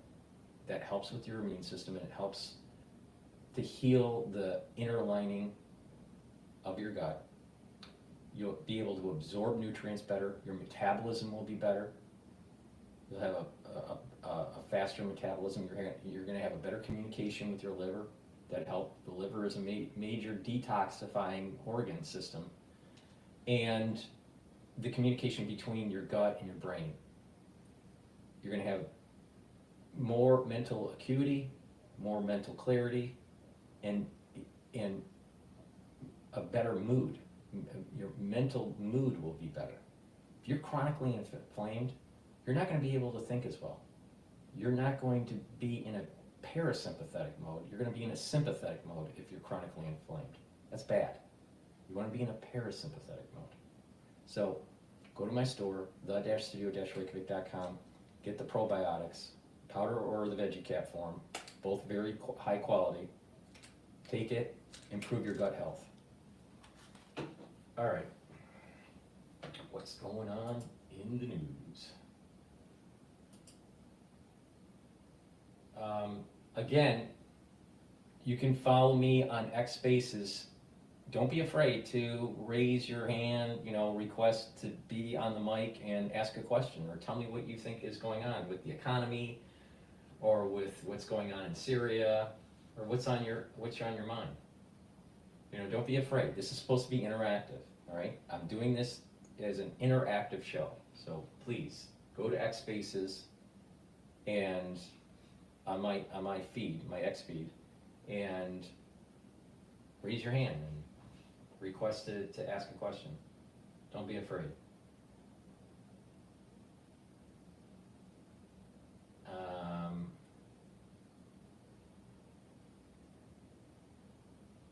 I want to go to this story. I don't know much about it.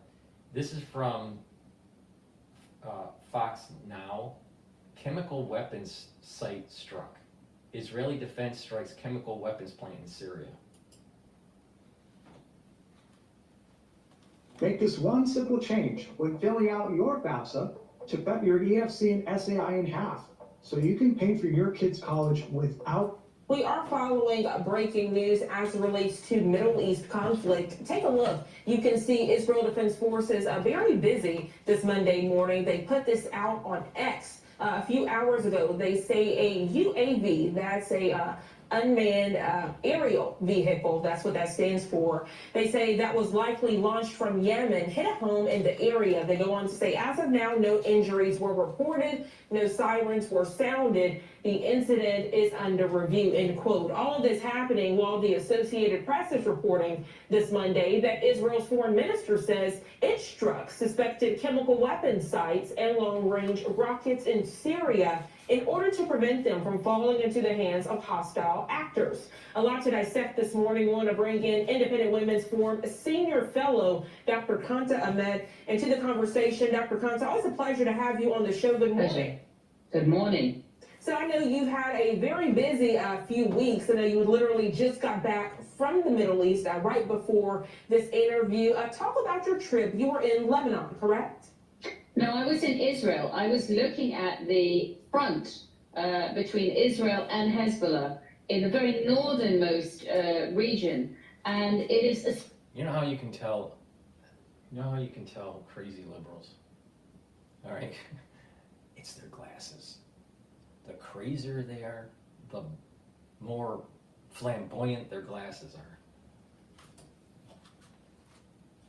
Astonishing to see the proximity of the Hezbollah infrastructure. I was standing in Israel, 300 meters away from the Hezbollah front, which, by the way, was constructed in full view of United Nations interim forces. So looking at the intimacy with which the belligerence of Hezbollah is encroaching on Israel, and of course kept Israel under fire for more than a year with tens of thousands of missiles, you start to see how complicated these relationships really are and how close all of these borders and all of these enemies are to the sovereign Jewish state.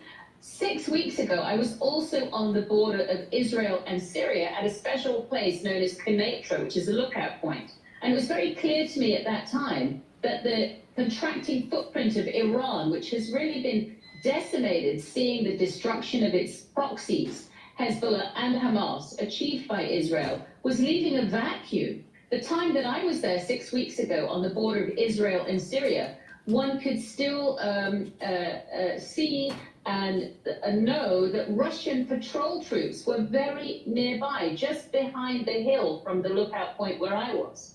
Now we see a Syria that apparently has fallen to a rebel leader who's being rebranded as some kind of leader for the nation, though he was previously a member of Jamaat al-Nusra, which was previously an offshoot of al-Qaeda, and in my opinion is just as much of a radical Islamist as any of the groups in this region.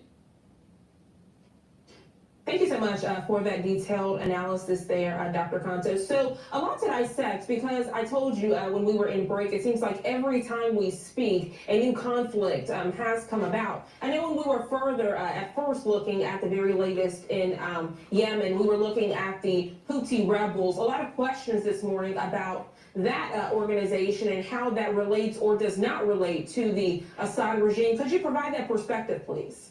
So, Janae, I think the most important thing you've said is that each time we've met, this conflict is expanding and radiating outwards. It was triggered by October 7th Hamas assault on Israel. That led to a war, a defensive war of Israel against Hamas. And then that spiraled outwards because Hezbollah got involved, and that led to a front in Lebanon. Now we're seeing a front in Syria. Mentioning the Houthis, these are a Shia offshoot, a Zaidi Shia offshoot. They are very strongly aligned in allegiance with Iran. They've been financed by Iran. They control critical areas in the south of Yemen that strangle and bottleneck the Red Sea. And so the entire Red Sea has been at the mercy of their actions. And as you can see, they have drone capabilities. The international community was blind to cope with piracy in the Red Sea and join and make a coalition and fight piracy, but they've been absolutely inept at trying to control and push back these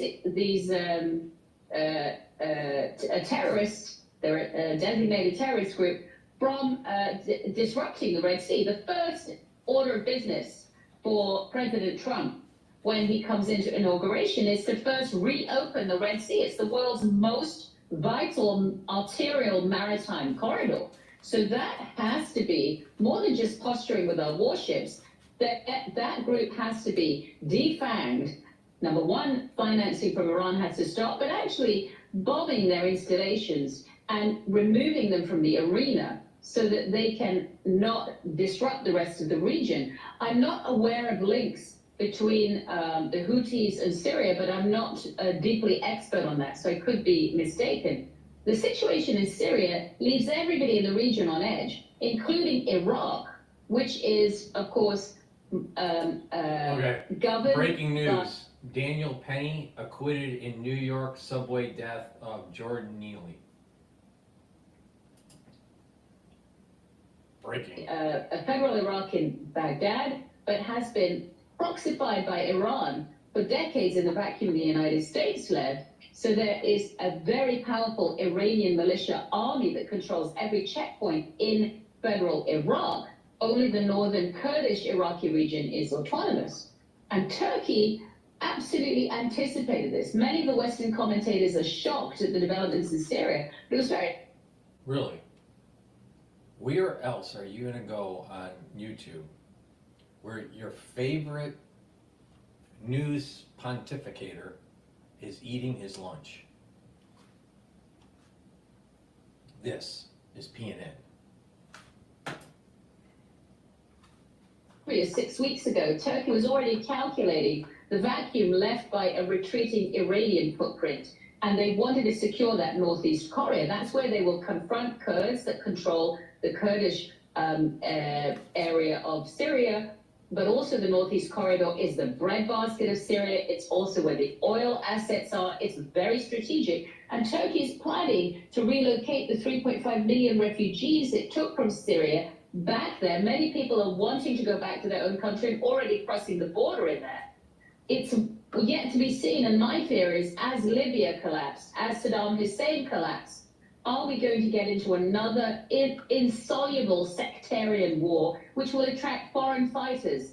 And that's my fear. And that's why you see Israel is moving to secure its defensive positions in exactly those arenas in the Golan Heights that I was visiting. And Assad had astonishing chemical warfare. Let's not forget, he is the monster of our age. Barrel bombing his civilians, chemical warfare on his civilians. There are countless tens of thousands of Syrians in underground prisons. His record on torture, including torturing people when they were alive, organ harvesting people when they were alive, is well documented. So we just don't know how this is going to unfold. A lot of unanswered questions this Monday morning, Dr. Kansa. And one thing that you said that stood out for many of the viewers is about the fear and the people fleeing. I found this shot that I routed in so we can both look at this together and dissect it. You literally see droves of people standing there at that security clearance and at that border crossing. The question is, where can you flee when there's so much conflict there in the Middle East? If we look back at the conflicts with Hezbollah that we spoke on at the onset of this interview, we do know that Israeli Defense Forces told many people to evacuate before they began their ground incursions. But the question is there even a safe place? As we know, the conflict out in Gaza continues, the conflicts with Lebanon, and then now we are seeing with Syria. So let's be very precise on this. The conflict with Hezbollah, Israel is with Hezbollah. It's not with the Lebanese people. It is very different. The Lebanese people, even though they were deeply distressed, some civilian lives have been lost, they were free to escape into the rest of their nation. They were not in a closed enclave. In Syria, it's not clear where, if further conflict is going to be. This self-appointed leader, al-Jilani, now calling himself President Ahmed of Syria, is stating that it'll be a peaceful transfer, but we don't know. And also, the collapse of Syria is even more devastating for Lebanon, because Lebanon, which already had a very fragile economy, corrupted by the black market, by terror financing, by financing with the drug industry that would come from Syria, that has almost nothing to hold on to now. And Syria is now in this state of flux. So it's quite likely that we're going to see population influxes. Getting back to Israel, there are still 143,000 Israelis internally displaced in Israel. When I stood with the commander at Mizgab Am, a location right on the Lebanese border, I can see that the Shiite villages that were full of Hezbollah infrastructure absolutely surround the tiny Israeli valley. So any chance Hezbollah can regroup and conflict can begin again. And while there has been tremendous effort to decimate Hamas leadership, Hezbollah leadership, the infrastructures on both places, and that's really been achieved, I would not count Iran out. Iran is an extraordinarily resilient nation, or rather the Iranian regime. They were decimated in a 10-year war with Iraq, known as Gulf War I, and they had over a million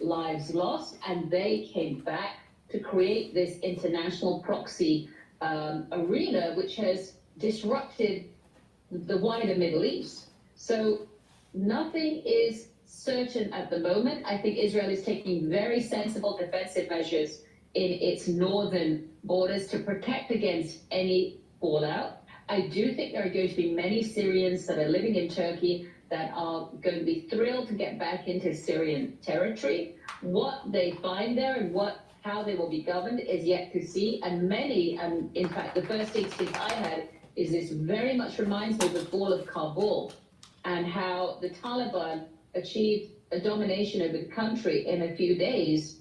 And all kinds of nice speeches were made about how it would be a new Afghanistan and women and girls would not be persecuted and minorities would not be persecuted. And we are here today with over 40 million Afghans captive to one of the most brutal regimes in the world. So I am holding a judgment and very skeptical at the moment.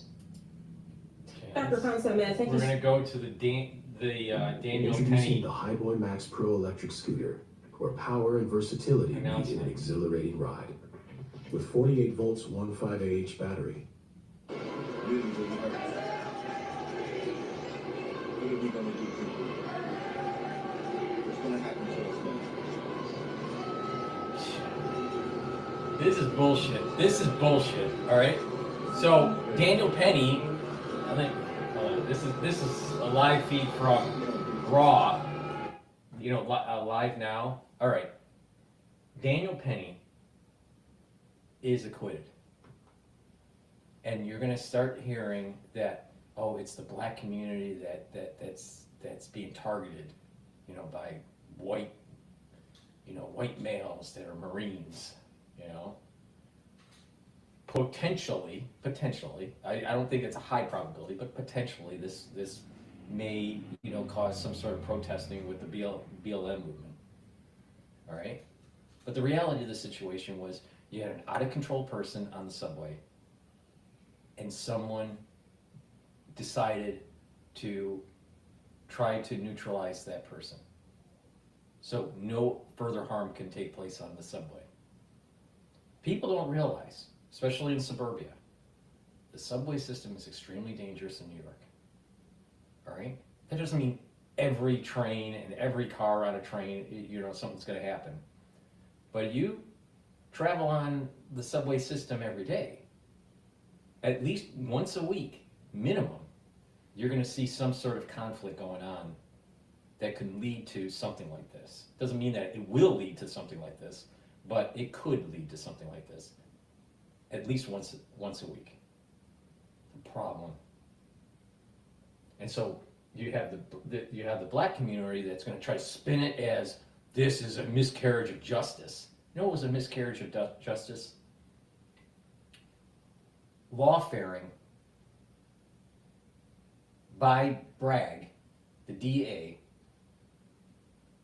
to try to demonize someone that was trying to neutralize an individual that was having unsafe behavior that could lead to harm on the subway system. Daniel Penny did the right thing. You know, neutralize the individual. Now, I'm sure Daniel Penny didn't want to kill him, right? You know, the chokehold killed the individual. But the thing is that you can't have these people running around causing havoc and harm on the subway system and not have someone step up and try to neutralize the perpetrator. So the way they're going to spin it is this is a white against black kind of thing. They always do it. They always do it every year, every year. We can stop it is to stand together. Those of us who are against what happened, we have to speak up. We can't treat this just like another news story, not another press conference. We have to speak out, speak up, and stand up. So that's a call for BLM.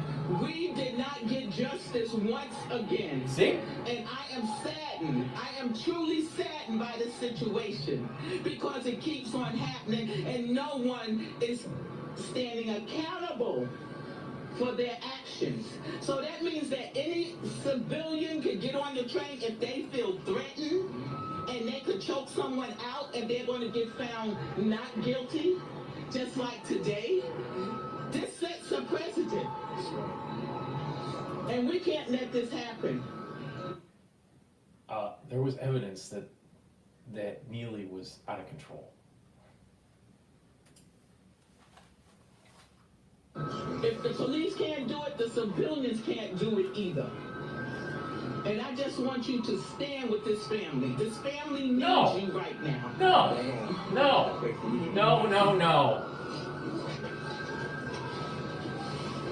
Thank you. I'm sorry. All right, we just heard the Daniel Penny acquitted in subway. Homeless man, the press conference. Discipline, you've shown strength, you've shown love, you've shown how to carry yourself. with composure when you're facing this machine, this American judicial system that cannibalizes our people. But I'm going to tell you this, and I'm going to say it loud and clear. So let me get this straight. When they went after Trump and the judicial system, you know, the jury considered him guilty, that was okay. You know, according to these people in New York, right? But if it doesn't turn out the way they want it, it's a miscarriage of justice. Now, the issue with Trump is that there was some serious lawfare going on and some serious miscarriage of justice during the court hearing, and there will be most likely an appeal, or no, because let me retract on that. They decided not to sentence, and they just dropped the case or suspended the case, whatever that means. So he's not even convicted because he wasn't even sentenced. That was dropped. So I don't. It's some legal crazy thing that's going on with Trump. But there was definitely lawfare against Trump to try to demonize him because he's a political opponent. But the liberals in New York, you know, they thought, well, you know, justice is great. When things don't turn out the way they want it, oh, justice is bad. You know, the reality of the situation is that do you really want someone that looks like this coming, you know, to Thanksgiving? He looks like someone from NWA or you know, what was that rap? The Public Enemy Public Enemy.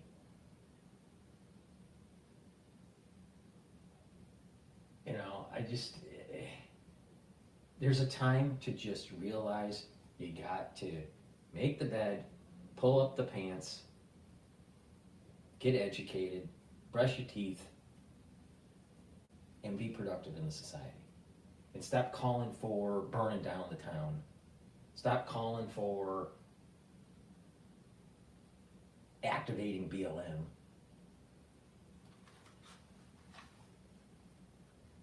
You know,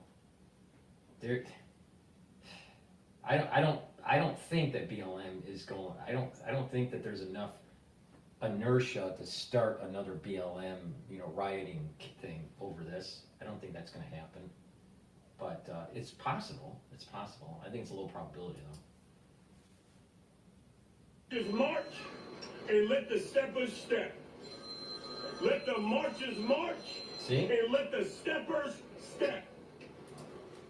You want to do He's activating BLM. Let the marchers march and let the steppers step. Doesn't that sound like MK Ultra kind of shit? Hey, you know, it's Hoodlumville. It's Hoodlumville in New York.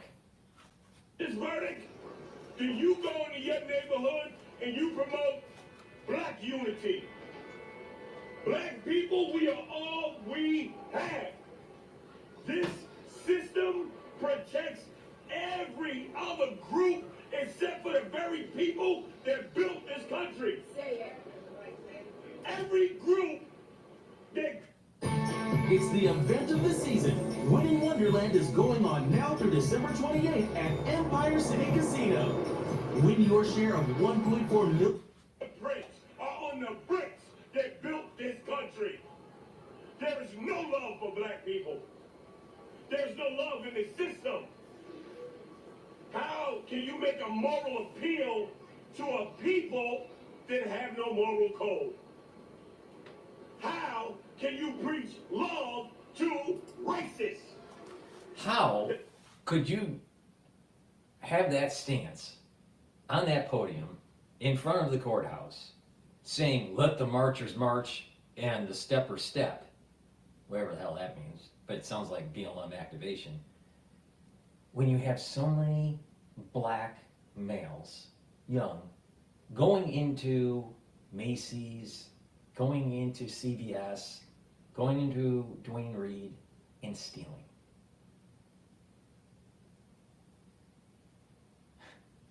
Really? Really? They're not a paragon of virtue. A big part of this is socioeconomic problem. It's not about racism, it's about the economic problems in inner cities. But the thing is they want to make it into racism and activate BLM. And all of a sudden, Trump gets into the White House and now he's dealing with a BLM uprising. Funded by Soros,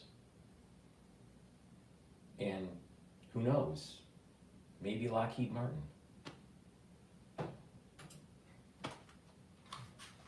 Dr. King killed.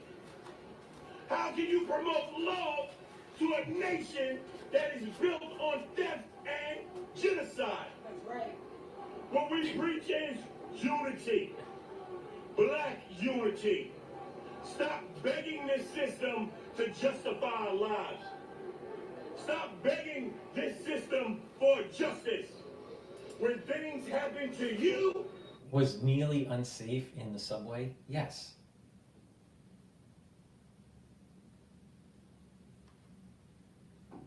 Where's this guy coming from? It's amazing to me. It's amazing to me. They're trying to activate BLM. That's exactly what it is. You step up and defend yourself. Just like everybody else seeks justice on their own. So what's going to happen? What's going to happen is that you're going to have crazy libs that are, you know, that are in this whole black BLM thing. All right. What's going to happen is you're going to have protesters that go onto the subway, and then they just start screaming. They'll go to someone that's white, and they'll just start screaming at them, trying to get them to do some sort of physical contact. All right? They're trying to incite violence on the subway. Today, it's going to happen. All right? There are going to be people that go in and try to incite violence and just scream and kick and whine like a little kid, a little child. They're going to act like a little child. Right? But some people, it might get pretty dangerous. And they're going to do this during the rush hour on the subway, where it's very packed. Watch. And it's going to happen around Bryant Park area. It's going to happen around Times Square. It's going to happen at Rockefeller Center. Probably Columbus Circle. Maybe even, World Trade Center station.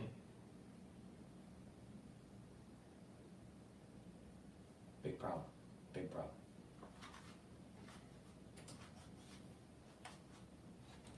Vigilantes? We need some black vigilantes. See? People want to jump up and choke us and kill us for being loud. How about we do the same? See? He's activating it. He's activating BLM. I'm tired. I know you're looking for us to be like, oh, go and march. No. This weekend, I want you to hold a community event everywhere from the Bronx to Seattle to Florida. Black people hold community events and talk about what you need. And talk about how to fix your issues. If the black politicians come, don't let them in. If they come, do not let them come and take over your fight for justice. Why? Because out of all the black politicians who said something about this and this, see what I mean about Gotham? See what I mean? It is just a complete fucking shithole. Can't we just have some peace? Can't we have some prosperity? Why does everything have to be a free-for-all? Welcome to Gotham. I'm sick of these people playing with our lives, our children's lives. Black people, if you're serious about yourself, you'll take your education serious. You will open schools in your community. You will take your health serious and teach your people about health. You will take your self-defense serious. and you will defend yourselves and your communities. You want to take the information and disseminate it seriously? Then you will start your own media outlets. Because if America knew that Daniel Penny lied to the judges 5 times, lied to the cops 5 times, if they knew that all the people jumped off the train who were afraid within 30 seconds, and Daniel Penny choked them for 5.5 minutes, if they knew the truth, everybody would be on the side of justice except for the racists. The people who are happy that Jordan Neely is dead. Unify yourselves. We will be putting out information on how to unify yourselves. BLM. What this ain't about us, this is about justice. BLM. So there'll be no more Eric Gardners. So there'll be no more Jordan Neely's. So we will be a united front and a community. BLM. America will never save black people. Politicians will never save black people. Only black people will save black people. Hawk News from HAWK, NEWSLMH. All right, everyone, we are listening to supporters of Jordan and Neely. They are speaking right outside of the courthouse after the acquittal of Daniel Penny. We'll continue to keep an eye on this for you all right here on Live Now from Fox, but we do have some breaking news again. So it's back-to-back breaking news that we are bringing to you in connection to the CEO murder of the UnitedHealthcare CEO. A person has been taken into custody in Altoona, Pennsylvania, in connection. So this is what police are saying. A source with knowledge of the investigation into the murder of UnitedHealthcare CEO Brian Thompson told Fox News that a person fitting the suspect's description has been taken into custody at a McDonald's in Pennsylvania. The person has a similar gun to the one used in the shooting last Wednesday, the source added. Police tell Fox News that a person at the McDonald's recognized the individual from the wanted posters of the suspect and then alerted law enforcement. When police arrived, they spotted the person and found a weapon believed to be the one used in the murder here. So obviously this investigation has hit its 6th day as that manhunt continues. The city in Pennsylvania was Altoona. It's a city located about 100 miles east of Pittsburgh. So Altoona, Pennsylvania, it looks like they caught the CEO murderer. This is going to get interesting.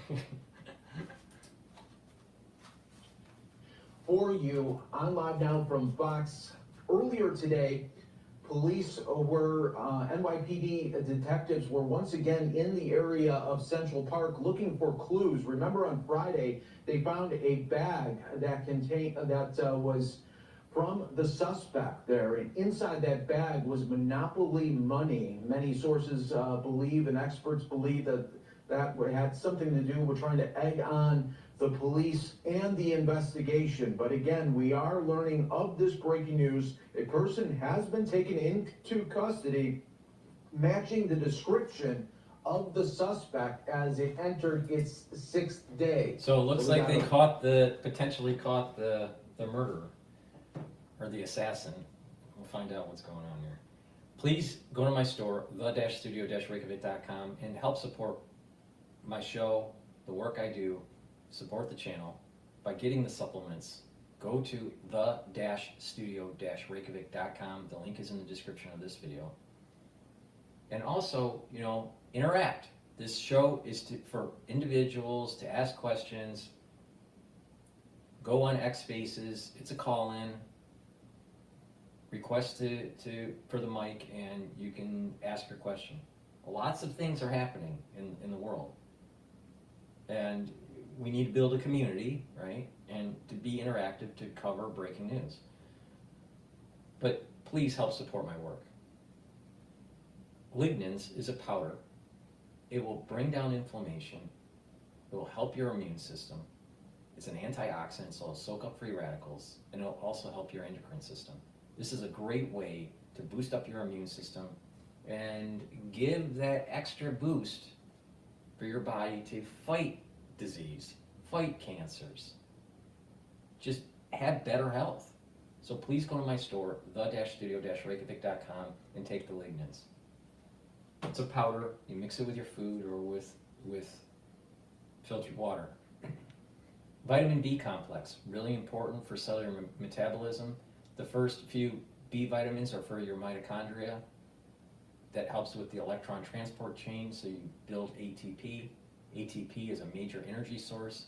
Also, vitamin B complex helps to improve neural health. This is very important as you get older. So please go to my store to improve that neural health, boost up your ATP, and have better cellular metabolism. Get the vitamin B complex. Olive leaf extract, dual purpose product, helps with the immune system and your cardiovascular system. How does it work? It works by bringing down inflammation and improving your lipid profile. Go to my store, get the olive leaf extract. This is a great way to start on the journey to improve your immune system, improve your cardiovascular health. And you stack this with other stuff, such as ubiquinol and omega-3 and noctokinase. You're really supercharging your body. Please go to my store, the-studio-reykjavik.com, and get the olive leaf extract. And lastly, Myotrol. Really important to improve your muscles. All right, earlier in the show I talked about how important it is to build muscle, especially when you get older. Myotrol helps you to build muscle and to maintain muscle and improve your mitochondrial health. Again, you need a lot of ATP for your muscle. You need a lot of ATP to slow down the aging process and to improve your endocrine system and to improve your immune system. You need lots of ATP, all right? Myotrol will help you build muscle, help you to maintain muscle. This should be used with anyone that's 40 years old or older, or if you're an athlete or you exercise, pretty intense. If you are an athlete or you exercise with a lot of intensity, take this as a supplement and you're going to recover quicker and you're going to see gains in musculature. Please go to my store, the-studio-reykjavik.com, get the Myotrol. This is for people that don't work out, and it's really good for people that do work out. Please go to my store, the-studio-reykjavik.com. Improve your muscle mass. It's a major issue with people that get older. They atrophy and they start having problems. You can stop that. Work out a little bit. Do a little bit of resistance training. Take Myotrol.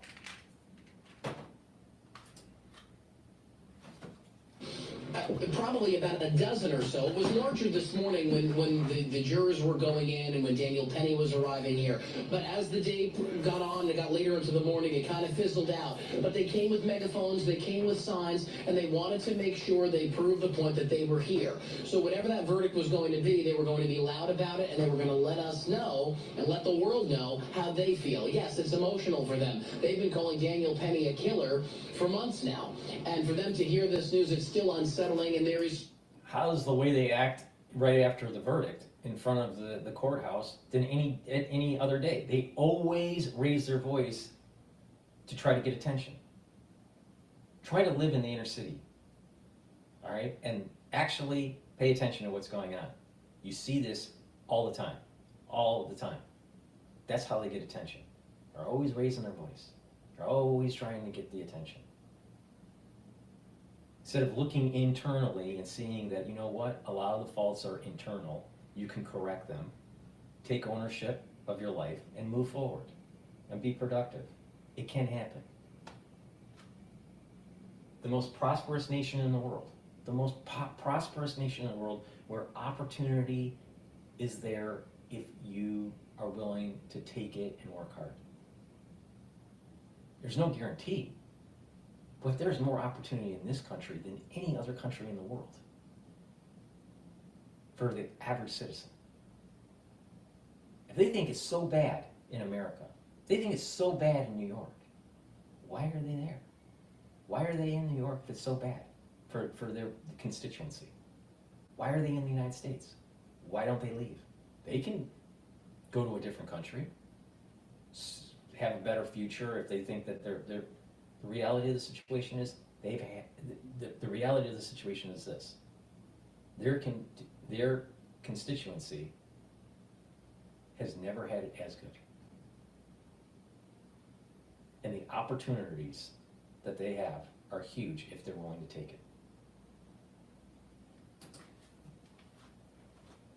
Emotion that they want to break through those barricades, they want to get to wherever they can get to try to make their voices heard. So that's kind of what we were dealing with, what these protesters are dealing with. They're back in the front of the courthouse, and we're about a block away from them, and we still overhear them at this hour. You may have heard it in Michelle's shot there. You still hear those loud voices and that eruption of just anger and frustration that after all this time, they really thought, again, they were frustrated when count one was dismissed, so imagine getting a not guilty verdict all around. Absolutely. Something interesting that I think it was Eric Garner's mother pointed out, and that you are on the scene there talking to people day in, day out regarding this. And as a New Yorker, she mentioned that any civilian could get on a train, put someone in a chokehold, and effectively kill them, and then not be found guilty for murder. But what is the sense now in New York after this happens, and we are still dealing with this really high increase of mental health issues? Yes, so I think it's mixed, Bianca, and to be honest, even being out here this morning, people seeing all the news media here, including us, we have a mix of people coming up to us. Right before we came on the air, I had a woman come up to me and say she's afraid to get on the train and has been afraid to get on the subway train ever since this case happened. It's always in the back of her mind. But then we have other people over the course of the last week who were telling us that this was justified. That Daniel Penny did the job to protect New Yorkers. There should be more people like Daniel Penny. And then there's other people who say, Jordan Neely, this was unjust, that this could have been handled differently, and that they worry that there could be more people out there like this, and this could happen to someone else who needs mental illness help that Jordan Neely obviously did not get. Absolutely, and as is the situation for so many people here in New York. Richard, thank you. Was Neely a nutcase? Yeah. Was he dangerous? Yeah. So you're not supposed to defend yourself because the guy's nut? I mean, come on. For the info on that, we're going to be covering this case all throughout the noon and throughout the rest of the day. We'll check back in with you a little bit later. Thanks, Dan. All right, some more following breaking news now on the CEO shooter manhunt. Now, sources say a man has been taken in for questioning in Altoona, Pennsylvania. He was said to be carrying a gun similar to the one used in that shooting. This comes as NYPD divers back in Central Park today. They're searching the lake near the Bethesda Fountain for a second day in a row. The suspect's backpack was found inside of that park, and the last official sighting of the suspect was on December 4th, the day of the killing, near the George Washington Bridge in the bus terminal, where he is believed to have left the city. And more of our breaking news coverage. So that was the Fox 5 coverage right here on Live Now from Fox. We wanted to make sure that we brought that to your attention. Of course, that big news coming, though, really two major stories out of New York and now spreading to Pennsylvania in connection there with the CEO murder. A person of interest being taken into custody, matching the description here of this suspect. While that is going on in Pennsylvania, I do want to give you a live look right now what's happening still in New York City. You have dive teams taking a look here in the area of Central Park. So they have dive teams that are looking for a gun, but they think that they found the gun where they picked up the potential suspect. I think at a McDonald's, maybe it was at McDonald's. Taxpayer money. Taxpayer money. All right. Amazing. Amazing. They probably caught the guy. That's probably that's probably what happened. Let's get the perspective from Fox on the Daniel Penny verdict.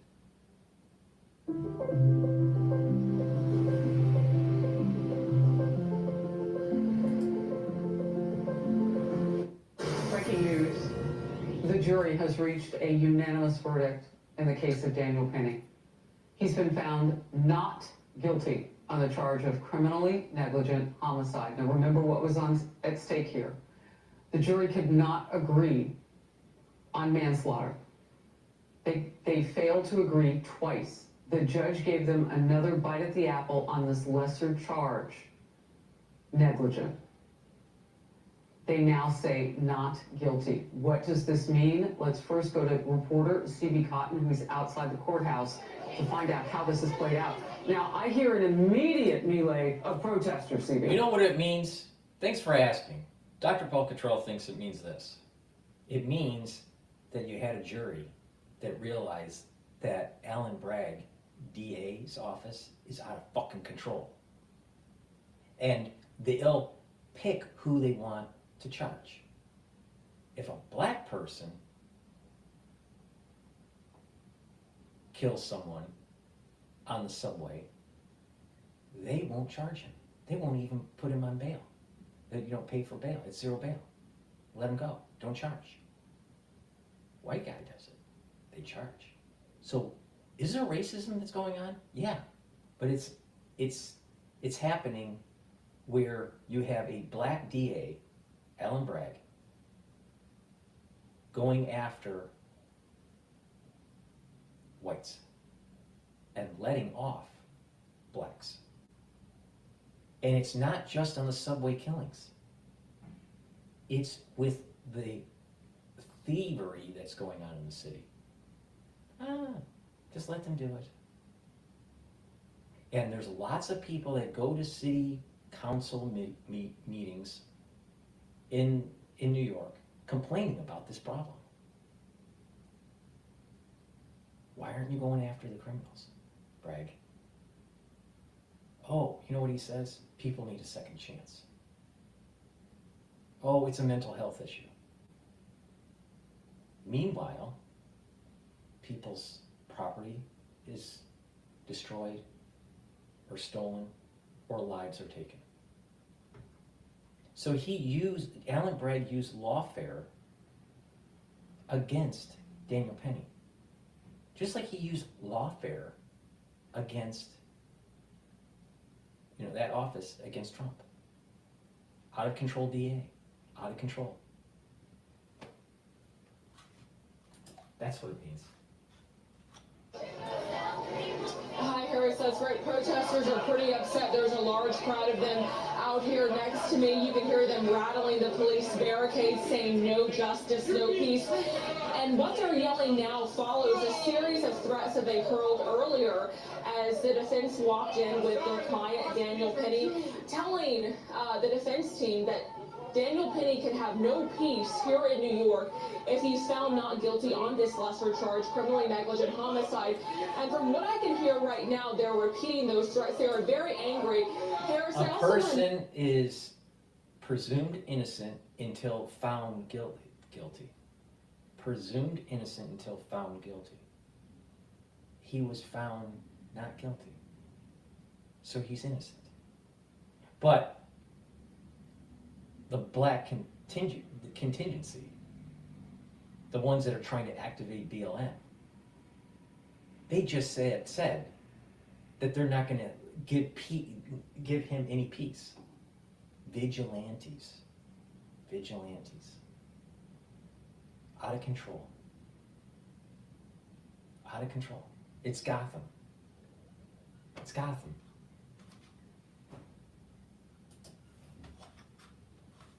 And there were a couple people here this morning to support Daniel Penny, but the anti-Penny crowd far outweighs them, and they seem pretty upset. We're seeing police officers come out here in droves to try to keep the two groups separated for now. But I'm looking at our notes from the courtroom, and it seems like this is the first time we've seen some real emotion from Daniel Penny. His attorneys told me this morning that this trial has understandably taken a toll on him. He's been spending time with family and friends to try to stay calm. And our courtroom reporter telling me for the first time she sees him visibly smile, now hearing that jurors have decided he is not guilty of criminally negligent homicide.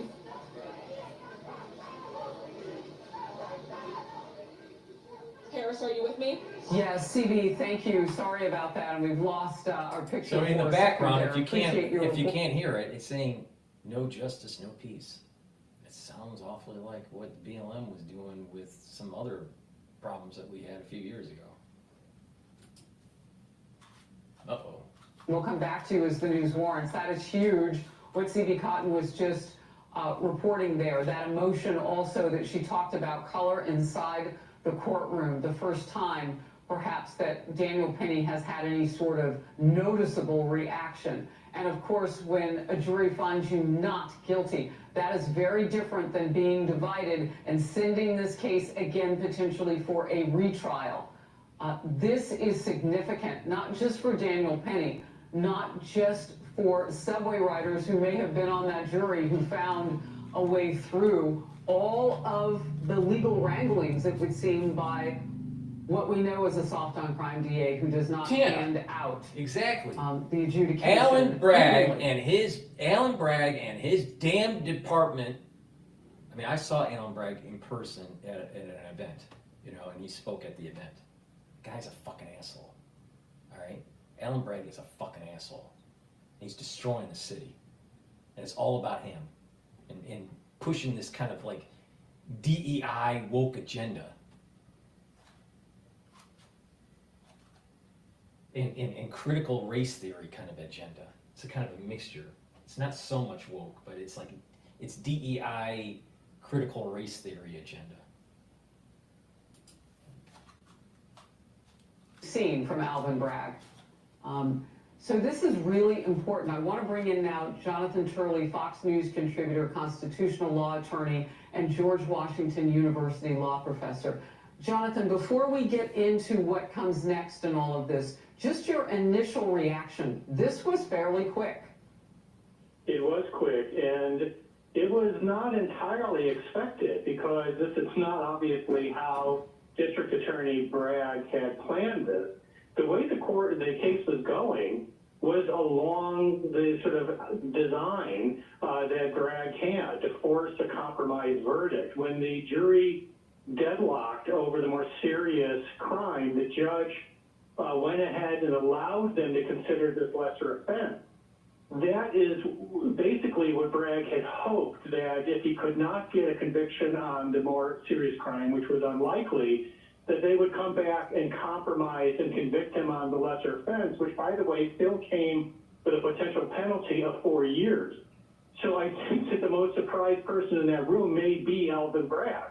Because you have a jury that apparently couldn't agree on the more serious offense, but then they came back and they said, but we do agree that he's not guilty of the lesser offense.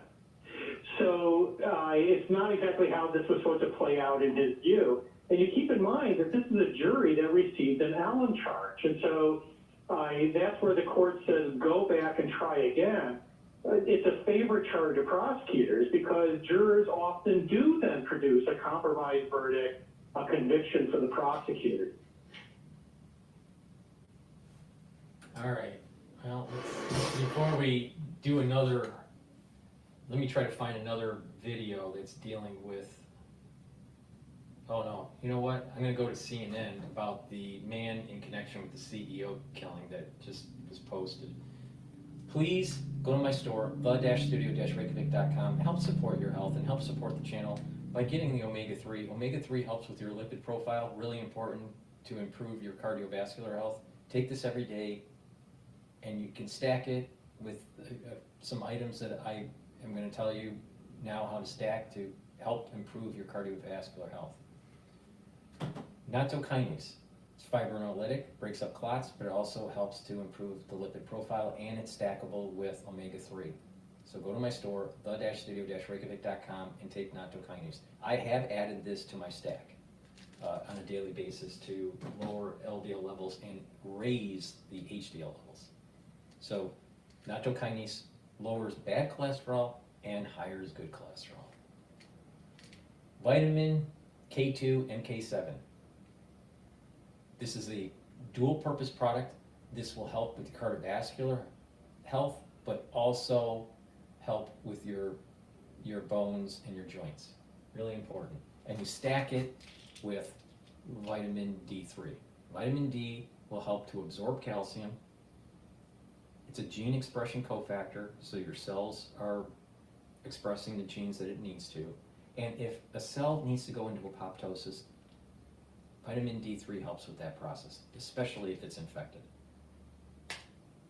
When you stack these together, you're improving cardiovascular health and bone health and joint health, all right? And when you stack this with noctokinase and omega-3, you're improving your cardiovascular health even more. So taking these two together are really important, all right, to start you on improving your cardiovascular health, but also your bone health. Like I said, osteoporosis is a big problem when you get older. Stop that. You can do it. Do a little bit of resistance training. Build up some muscle and build up some bone density. You can do that with stacking this. All right? Please go to my store, the-studio-reykjavik.com. Take the vitamin K2 and also take my vitamin D3. Stack it. Boom. Dual purpose. All right. What's going on at CNN here? In the beginning, it looked like this. But as you grow, you become lost in a sea of tools and dashboards. We start with breaking news in the case of the murdered health insurance CEO in New York City last week. Police are now questioning a man in Pennsylvania in connection with the killing of UnitedHealthcare CEO Brian Thompson. CNN's Bryn Gingras and John Miller join me now from New York. Bryn, I'm going to start with you. What do we know? So we know right now, Dana, that there is someone that is being questioned by investigators right now in Altoona, Pennsylvania. This person is 26 years old, according to sources telling John Miller. We've learned that they actually got a tip from someone at a nearby McDonald's in that area who said, hey, this guy looks like the person that's in all those photos that have been circulating. And that's how he was brought in for further questioning. And in doing so, according to sources telling John, that they found a lot of evidence that could point in the right investigation for authorities at this point. They found a gun that resembles the one that was used in the murder last Wednesday. They found a suppressor, which is basically another word for a silencer. It muffles the sound of a gunshot. We know that was also used in the killing on Wednesday. And they found a number of fake IDs with this person. One of those, according to sources, the NYPD does believe was used here in New York City. Now, also, if you remember, we reported that investigators believed their person who was responsible for this killing used a fake ID to check into a hostel in the Upper West Side of Manhattan. So it's possible that is one of those fake IDs. We've also learned from sources that there were some sort of documents that were with this person that is again brought in for questioning at this moment, and they're still going through all of those paperwork to figure out exactly what is said in those documents. But again, these are significant developments in this case, in this manhunt that has stretched far past New York City limits, and now we know that someone is in custody, someone is being questioned with authorities right now in Altoona, Pennsylvania. Okay, and John, let's go to you. You have so much of this excellent reporting. Add to the color and the context and the information that Bryn just started to give us. So, Dana, this starts as a very routine day in a McDonald's in Altoona, Pennsylvania, which has like 3 McDonald's. But an employee there looks at this person and has been seeing on CNN and everywhere else these photos from the NYPD of this masked person with a hood where they're saying, look beyond New York, because we think the person has left the city. And she believes that this person resembles the photos that have been put out. She calls 911, gets the Altoona PD. They respond to the McDonald's. They engage this individual. And as they get him to identify himself and look through things, they find a gun, they find a silencer, they find multiple false IDs. And when they begin to compare those notes with the police in New York, they find out that one of those IDs matches the name, perhaps even the one we're looking at, that he used a fake New Jersey driver's license to check into that hostel in Upper Manhattan. So along with all of that, there are some documents that the police said seem to be relevant to this case. I think we would stop short right now, because we don't have enough information, of calling that a manifesto, but we are told by investigators they believe he's carrying documents that may relate to motive. Okay, I understand what you're saying, stop short now, with regard to those documents, because, obviously this is an ongoing investigation, as, your former ilk used to say, John Miller. But talk about this with regard to the decision that police made. It was, on Friday that we were talking shortly after the police decided to, in your words, crowdsource and put the picture of this individual out publicly. We don't know yet if this is the guy, but if it is, that tactic was the game changer. Well, it was, and I mean, it hangs on a couple of things. One, finally being able, after this massive video canvas, using so many detectives, to find that single moment, and you're looking at it right now, that single moment where he dropped the mask, he still had the hood on, and you could see that face and $1 million smile as he was talking to that hotel clerk at the hostel and asking people, if you know this person, if you see this face, no matter where you are in the country, we're looking for that call. So that worked today. And John, with regard to the documents and the motive, is there anything else that your sources are leaning into? We know that, first of all, the bullet casing, which you talked about again last week, with some etchings on them suggesting the idea that this could be related to the United CEO's job, and the idea that it is health insurance, which is not exactly a popular industry right now. And then, of course, what happened over the weekend with the backpack that was found in Central Park and monopoly money inside. So the bullets had the writing on them: deny, delay, depose. Theoretically, these are the 3 Ds that critics use against the insurance industry when they say they're trying to slow down payments on claims and fight those with members of their customer base. So that's one, the monopoly money, perhaps a sign of greed. But when you look at what does this mean today, they have a person in custody, they're questioning that person. They have a gun, they have multiple false IDs, including one that may be relevant. So if you take that together and then say, what does the NYPD have to bring to this? They have DNA recovered from a water bottle that the suspect bought in a Starbucks, and a power bar that they recovered parts of or the wrappers of, and a phone where they have a viable fingerprint. So that's a lot of forensic evidence that they can run against the fingerprints of the individual in custody, the DNA that they will get a search warrant to get from him if he doesn't give it voluntarily. And if in fact he's carrying documents that relate to this, a weapon that may be matched ballistically to the things that were recovered at the scene, including the shell casings and the bullets, this could come together very quickly, fairly quickly, and very solidly in terms of evidence. I don't want to lose sight of the most important thing that you're reporting was found on this person, which is a gun. I mean, that's that right. could be the And I ball mean, game. we talk about the smoking gun. If this gun is ballistically matched to this crime, then the rest of the evidence, will surround that. But that's going to be something that they can determine within a high degree of certainty in a relatively short time.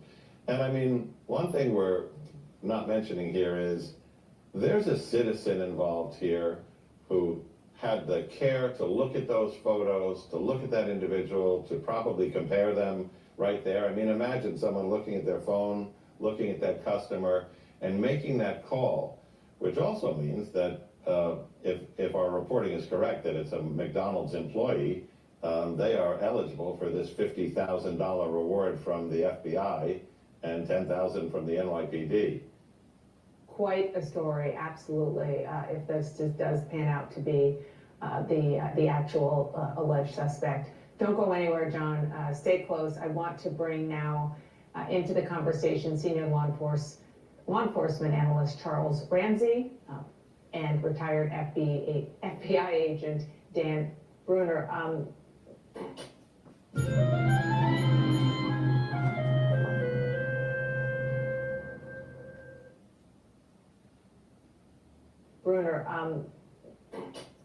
Commissioner Ramsey, let me just start with you.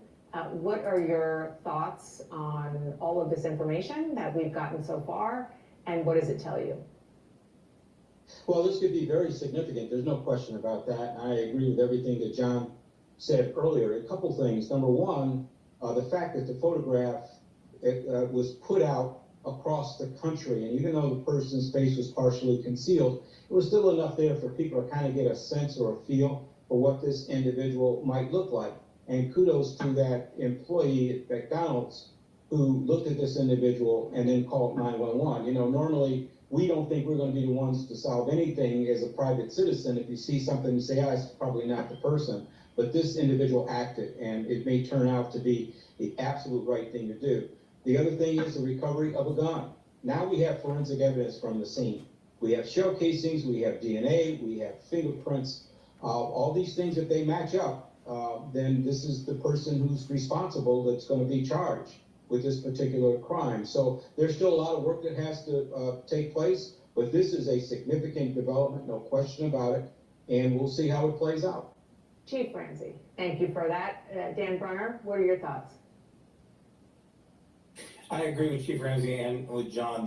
One of the most important things in this investigation definitely was putting the photograph, the information out there, because you're multiplying the number of people that are looking for this individual. Clearly was on the run. He had a step or two ahead on NYPD, and they were behind him, gathering all the evidence.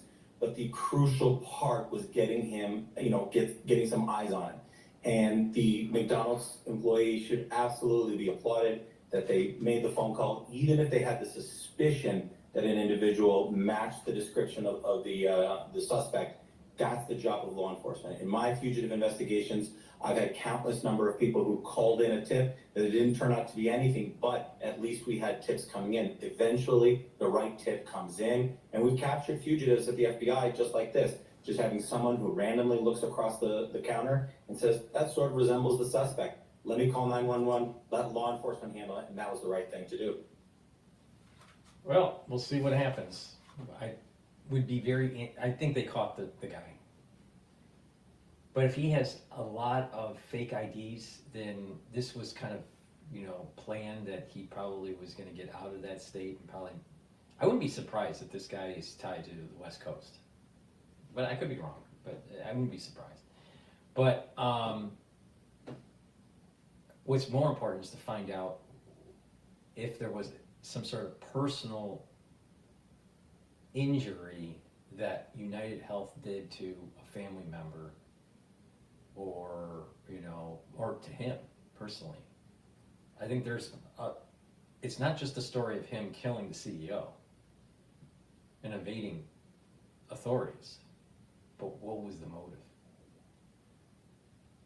And when you dive into the motive, you're going to start seeing how the medical industry is partially broken because of the insurance companies.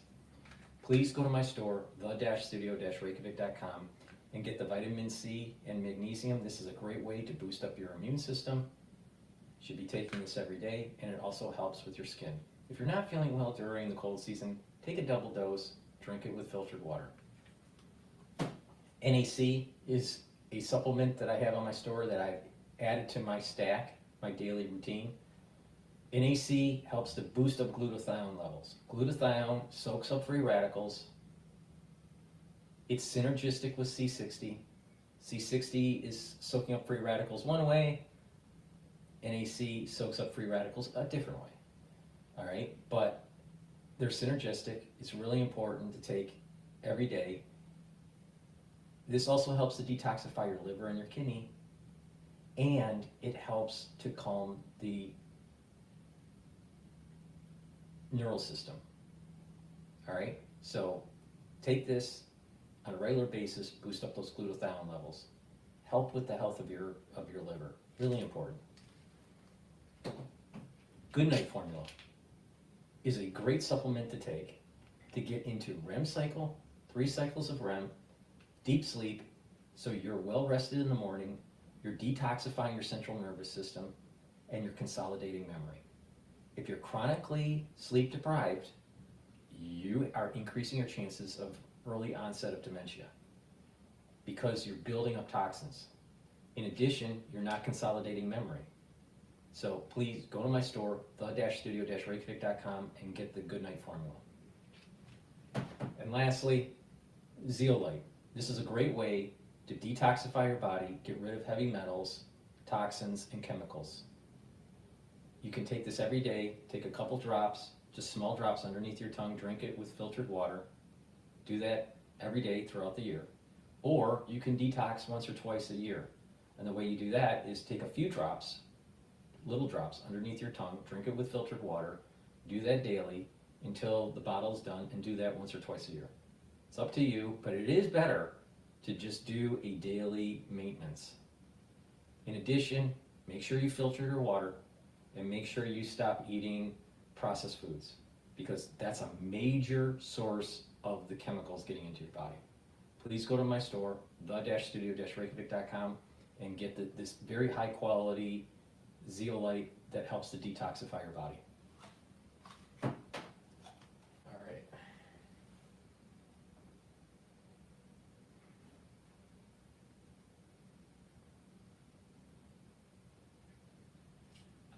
I want to go to the hill here. We're talking about Syria. There's still time to give the gift of loop.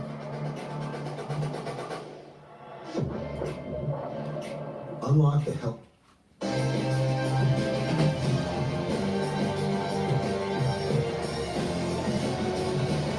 It took less than a week and more than 50 years to topple the brutal Assad regime in Syria. For more than half a century, the Assad family ruled over Syria with an iron fist and did not tolerate any dissent. When the Arab Spring occurred in 2011 and Syrians rose up, Bashar al-Assad cracked down, throwing hundreds of thousands in prison and bombing his own people. To help shore up Assad's support, Iran and Russia propped up the regime, asserting their own influence in the region. Fast forward 13 years, Russia is consumed with its war in Ukraine, and Iran is severely damaged and distracted by Israel's war against Hezbollah. The rebels were able to take advantage of the opening. Bashar al-Assad fled to Moscow while tens of thousands of refugees have returned to their homes. But it's unclear who's in charge. The U.S. is watching closely to see what emerges. For security, the U.S. struck more than 75 ISIS targets in response. It's important to mention that the man who is leading the charge is Abu Muhammad al-Ghalani. He is someone who at one point did have ties to anti-American forces in Iraq. He's now preaching pluralism and tolerance, but can that be believed? Now with us to explain all of this is Joyce Karam, a senior news editor for Al Monitor. She has covered the region for decades. Welcome to Rising. Great to be with you. So I think there's a lot of jubilation at the Assad regime falling, Assad being a very brutal authoritarian ruler. But the question becomes, what is next for this country? And as with so many of the other Middle Eastern countries, when the leader who was not good, make no mistakes, Gaddafi, Saddam, etc., when they go, what replaces them? And particularly in Libya, the experience was not so great. What are we expecting to see here? No, for sure. What we're seeing unfold in Syria is truly historic. It's on par with what we see in 1979, the Islamic Revolution in Iran, with other big events in the region, such as the fall of Saddam Hussein. However, you raise an important point. What is next? We don't know yet. That's the answer. This is a transition that's still unfolding. This is a splintered opposition. There are different groups, armed groups in Syria that control different areas. For example, in Damascus, the capital, HTS was not as present there as was the Free Syrian Army and the southern rebels. In the north, we see a mix between HTS and Kurdish groups. So how will this all emerge? it's happening right now. These groups are talking. HTS is communicating with inside leaders and with outside forces to work out the transition, to work out an arrangement that would be hopefully smoother than Libya, smoother than Iraq, but we are not there yet. In relation to that, Joyce, what do you think are the chances of a reasonably stable Syria coming into being? And related to that, what are we to make of this man Abu Muhammad al-Gulani, someone who I think has been unfamiliar to most Western audiences until very recently, and is now obviously a pivotal figure? What do you make of him? So now, two very good questions. Important to note that Syria has been unstable for the last decade and a half, since 2011, since the uprising and then the war. So the degree of stability is still unclear. It depends on the kind of transition that the opposition groups and the remnants of the Assad regime would agree to. So that's one. If there is an agreement in place, if there is a power sharing structure like we saw in Lebanon, for example, after the war in 1990, that would be very good, the best scenario for Syria. If there is more fragmentation, if there is more infighting, then yes, you're absolutely correct. We're looking closer at scenarios closer to Libya, closer to Iraq. Now, as far as Muhammad al-Julani, what we know about him, he's the head of the HTS movement. He's a jihadist leader. He made his name and his fame after being released from U.S. detention in Iraq. He formed the group Jabhat al-Nusra, which was affiliated with Al-Qaeda, closely affiliated with Al-Qaeda. Over the years, that group changed its name and changed its affiliation into Hayat Tahrir Sham. It became more inbred within the Syrian environment and less so with outside jihadist groups and with Al-Qaeda. In the last 4 to 5 years, Julani himself has led HTS to fight Al-Qaeda in Syria, sometimes to clash with ISIS as well. So he reinvented himself to fit better in the Syrian environment within the Syrian opposition. Now, of course, he's designated as terrorist. He's designated by the US, even by Turkey, who's working with him now as his forces advance in Syria. We can tell by his language, by how he reinvented himself and evolved over time, is his tone has moderated a tiny bit, not a lot. So if you listen to his speech on Sunday at the Umayyad Mosque, it's a message of unity for all Syrians. He asked his supporters not to loot. He's asking people to come together to work on an inclusive transition for Syria. We even now know his real name, Ahmad al-Shara. He is going more by that now. So this is a big change for a man who was almost in the darkness and worked behind the scenes for so long, to be working now in the open with his real name. And he's obviously the most powerful Syrian rebel leader at the moment. So the U.S.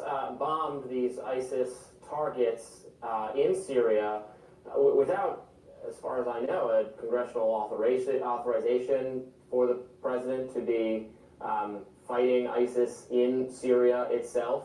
But of course, we do have the global war on terror against groups like ISIS. So what does this do for U.S. involvement in the region? I think Donald Trump and J.D. Vance have both said this is not our fight and we do not want to be involved.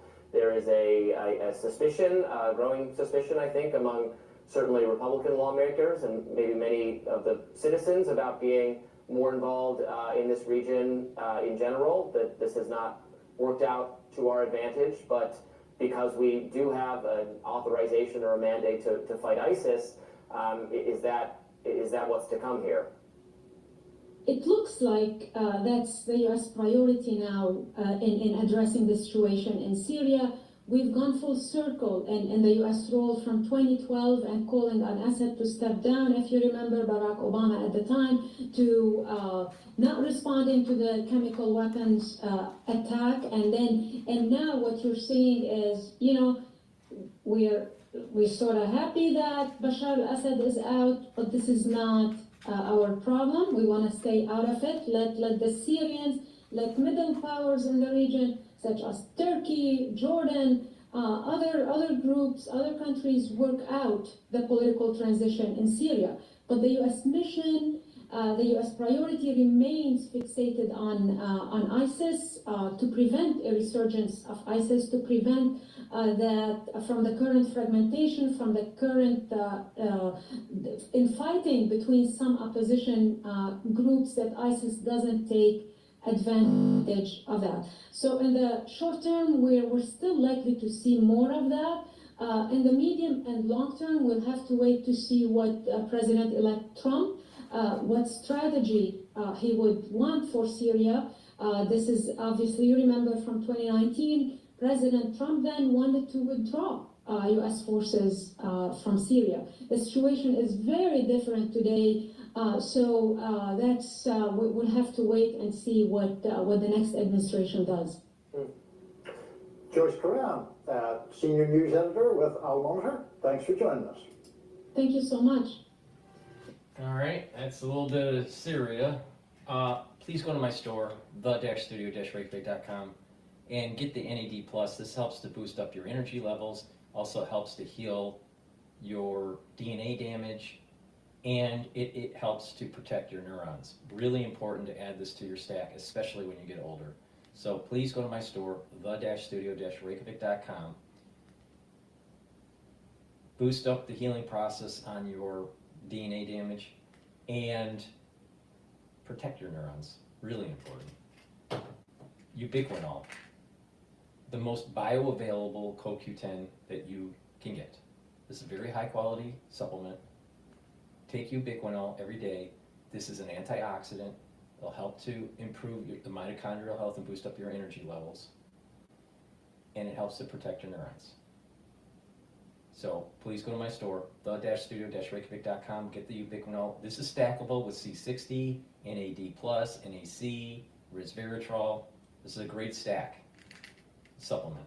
So resveratrol, it's an antioxidant, helps get rid of senescent cells, works really well when you stack it with C60 or NAD+, or Ubiquinol. Please go to my store, the-studio-reykjavik.com, and get the resveratrol. Toothpaste. Structural nano silver toothpaste. Whitens your teeth, freshens your breath, protects your gum line, improves your gum line, neutralizes pathogens. This is the best toothpaste you can get. You can't, there's nothing out there that's better. Please go to my store, the-studio-reykjavik.com, get the structural nano silver toothpaste. It's through good oral hygiene where you're improving your cardiovascular health and you're mitigating the chances of valvular disease. When people get older, they start having problems with their vascular system. A lot of times it's because of, it's not the only reason, but a lot of times it's partially caused by bad oral hygiene. When you get older, your oral hygiene goes down. Go to a nursing home, you'll notice. All right, so the oral hygiene starts to go down, and what happens is that inflammation at the vascular level, microvascular level, starts to increase, and further plaque buildup. In addition, getting irritation on the valve of your heart can start producing calcium deposits, and those calcium deposits can cause stenosis, major problem for your valve, or bacterial vagination or vegetation that starts to accumulate on the valve, creating a prolapse or some sort of regurgitation. Really bad for your heart. So it's really important to have good oral hygiene to mitigate cardiovascular disease and to mitigate valvular disease.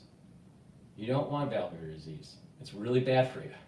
So please go to my store, the-studio-reykjavik.com, and get the structural nano silver toothpaste.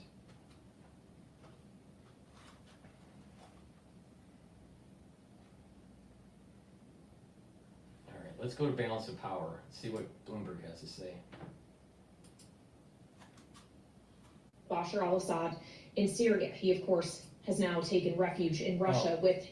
You know, for the ones that are on X Spaces, you know, you can request to have your mic put on and you can ask a question or just, you know, tell me your thoughts of what's going on in the world.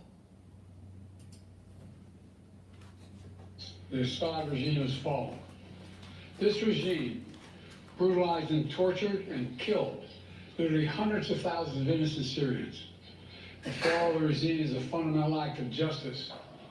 It's a moment of historic opportunity for the long-suffering people of Syria to build a better future for their proud country. It's also a moment of risk and uncertainty. As we all turn to the question of what comes next. That's where we start our conversation with Courtney McBride, Bloomberg national security reporter, who had a busy weekend covering all of this, and we're lucky to have at the table with us now. Courtney, it's good to see you. As the president talks about both sides of this equation, how's the administration balancing what it sees as an opportunity, to use his word, but also a time of heightened risk? Well, I mean, lots of analysts are warning of the potential risks, and the administration and the incoming Trump administration similarly, I think, are taking something of a wait-and-see approach. The U.S. forces that are in Syria are very focused on the counter-ISIS mission, and really staying away from this HTS-led assault on Damascus and the downfall of Assad. But as you mentioned, ISIS, the U.S. wasted no time yesterday in striking targets within central Syria, meant it targeting specifically the Islamic State. Should we expect that to continue? I mean, to the extent that U.S. forces see that there's an opportunity and a need for that, I think we certainly should expect those strikes to continue. Some have suggested that they should in fact ramp up the mission, and that is a potential opportunity for President Trump when he takes office in January. But you know, he and his incoming administration have signaled that they do not want to get further entangled in a conflict in the region. Israel was quick to move troops into what they call a buffer zone to cross the border. You've got a lot of parties with their own interests. Is the U.S. working with Israel on this, or does Benjamin Netanyahu have his own agenda that doesn't involve the White House at this time? Well, you know, he keeps his own counsel, I would say, but certainly Israel is working to consolidate potential gains against Iran, which had backed the Syrian regime, and like Russia has been distracted and perhaps allowed the rebel forces to move as quickly as they did. You know, the U.S. and Israel are obviously close allies, but I think each country is certainly pursuing its own national security interests, though they may intersect.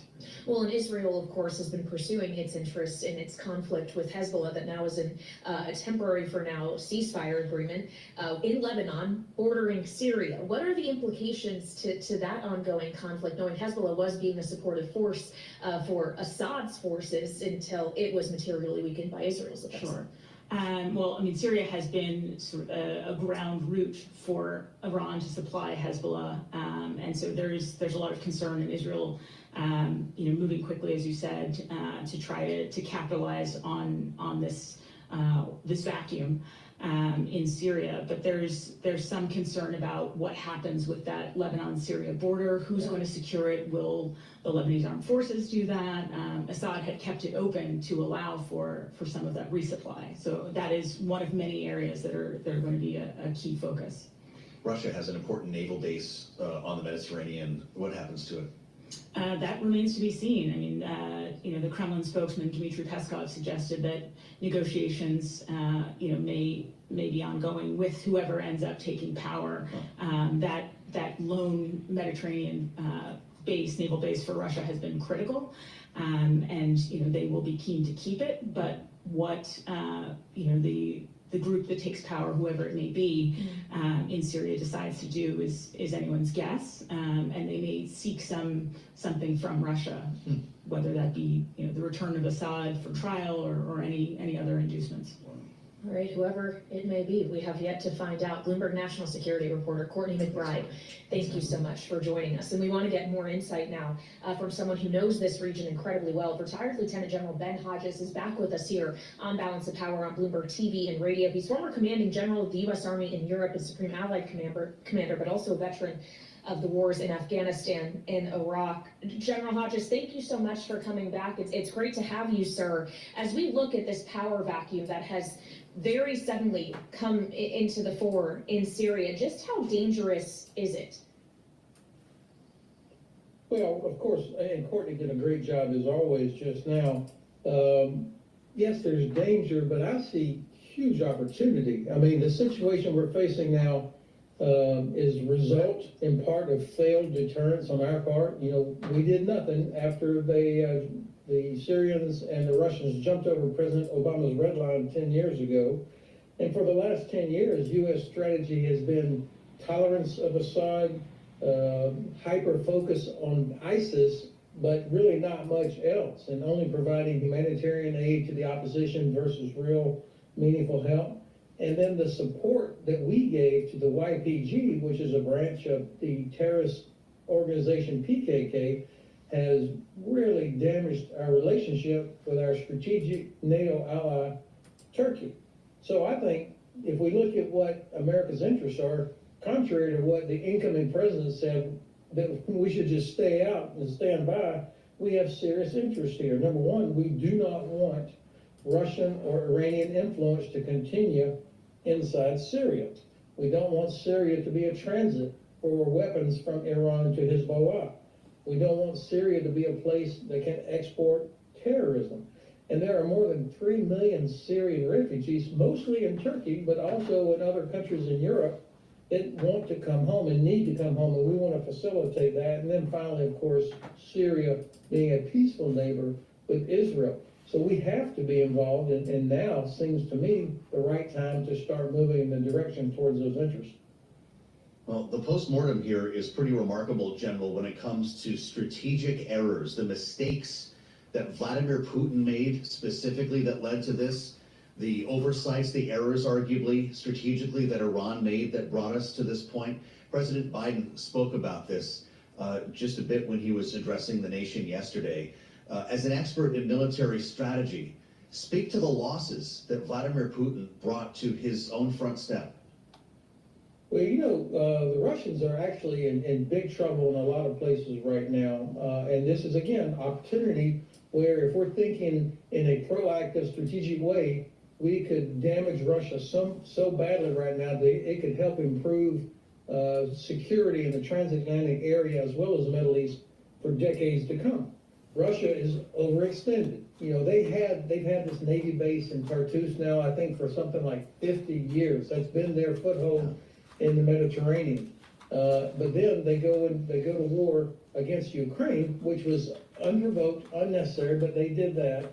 And they have taken such a beating inside Ukraine that they found themselves overstretched. They literally did not have anything meaningful that they could use that could help Assad. And now it looks like possibly, and Courtney's correct, we don't know for sure, but it seems very possible that they will lose their Navy foothold in Tartus and the air base that's near Latakia. That would really be a blow. When they don't have these kind of bases anymore, they become much less of a player in the Eastern Mediterranean. So, General, you don't see any opportunity here, or to your point on their limited resources and the fact that Russia finds itself overstretched, for them to try to reinstall Assad or protect him in a more material way than just offering him safe harbor for the time being? Well, when the Russians, they don't care about international law. They don't care about how many innocent people get killed. So I would be reluctant to say that they'll never try anything. But I mean, they would really have to show up with a lot of force to reinstall Assad back into power. Anywhere other other than perhaps if there ends up being some sort of an Alawite statelet on the coast, perhaps they could stick him back in there, but I don't know that the various forces that have overthrown the Assad regime, if they can ever organize themselves, and of course there's so many different factions, it's not like one big homogeneous movement, but if they could organize themselves, they could probably prevent that from happening. And again, this is why the United States needs to be proactive. Now is the chance to get rid of Russian and Iranian influence in this region. Well, with that said, General, how does this inform Vladimir Putin's hand at the negotiating table in Ukraine, presuming he'll be at one soon? We saw images over the weekend with Donald Trump, Emmanuel Macron, and President Zelensky meeting together in Paris, and we know that the incoming president has hopes of drawing this to a close. But after what we just saw take place in Syria, does this actually weaken Putin's hand in Ukraine? Yes, it does. A great point. I think that, the most important thing is not drawing the war to a close. The most important thing is protecting our strategic interests and defending those things that we say are so important to us around the world. Sovereignty, respect for international law, freedom of navigation, respect for human rights. These are the things that matter to us in the Indo-Pacific. And so the Chinese are watching to see if the United States, if we don't have the political will to help Ukraine defeat Russia, after 11 years of war, with Russia having every advantage, they still only control 18% of Ukraine, and they've lost 700,000 killed and wounded soldiers. Their defense industry is in tatters. And that's without us actually really even trying to help Ukraine win. So instead of starting off the negotiations with Ukraine will have to lose territory, Ukraine will have to accept not joining NATO, why aren't we flipping that around and look at the trouble that the Kremlin is in? They've lost Syria.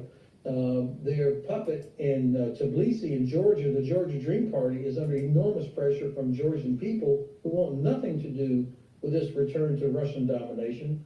The election in Romania has been thrown out by the Romanian Supreme Court because they saw such enormous Russian interference in the election. So I think the incoming president, if he really is this master deal maker, he has all the leverage in his advantage. Well, and it's not just about President Trump, but also those he surrounds himself with in his next administration, sir, including his nominee for Secretary of Defense, Pete Hegseth. There's still a question as to whether or not he will be confirmed, but with this number of hot conflicts ongoing in the world, do you see him as equipped and qualified to lead the DoD? Well, of course not. Look, just keep in mind that what's happening in the Middle East right now is only one of several huge strategic problems that the United States and our allies face. We have China that we've already talked about. We have Ukraine, Russia. I said this on multiple videos, all right, recently. They're going to create, the national security state will create, and I thought this was going to be in Ukraine. I didn't think it would be in Syria, but it's the same issue. Create a situation where the national security state tries to convince the Senate that because of the turmoil that's going on in recent days, that Hegseth isn't going to be qualified, isn't qualified enough for the job. And that create an event where it tries to slow down or prevent the restructuring of the national security state by the Trump administration. And this guy's playing right into it. He's playing right into it. Yeah, create problems and then try to convince senators that Pete Hegseth isn't qualified to handle their emergency. That we're talking about, and we're not even talking about Africa or South America. So you need a Secretary of Defense, and by the way, you also need a Director of National Intelligence that has the experience, the trust of allies and partners, the ability trust of to- allies and partners, the experience in the intelligence agencies, that sounds like career agent, career deep stater, career national security state guy. That is the antithesis of what individuals that voted for Trump want. We, the people who voted for Trump, at the electoral college level and at the popular vote level, want change in these agencies, especially the National Security State, the DOJ, the Department of Education, HHS, CDC, FDA. We want change. We want restructuring. We want more efficiency. We want these agencies, these departments, to stop eroding the constitutional freedoms of American citizens and stop wasting American taxpayer dollars. But the deep state doesn't want that because they want more money, more power, less oversight, and continue on lying to Congress when they're caught red-handed in the cookie jar.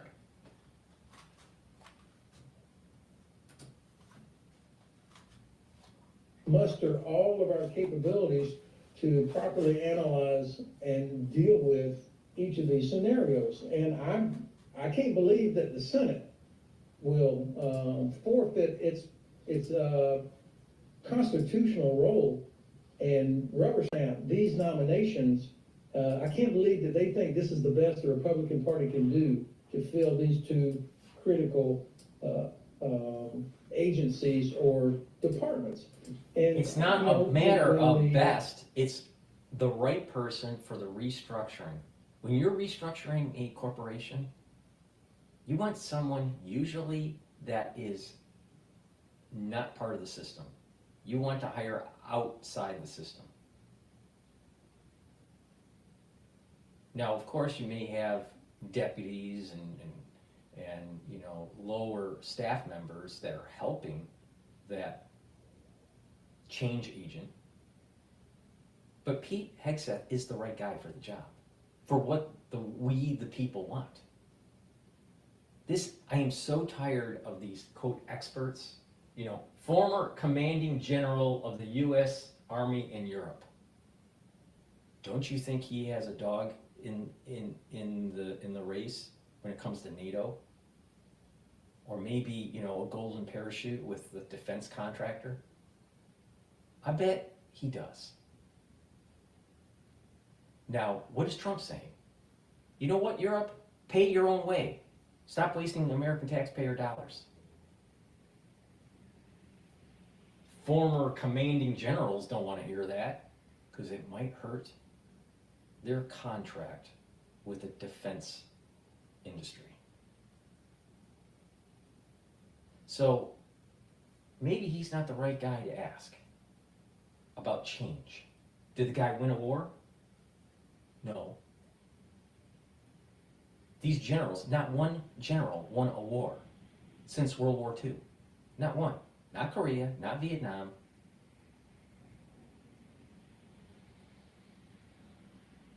Iraq won. The Iraq Desert Storm didn't finish the job. And, you know, we had a sequel right after 9/11 that didn't finish the job. They didn't win it. Did we win Afghanistan? No.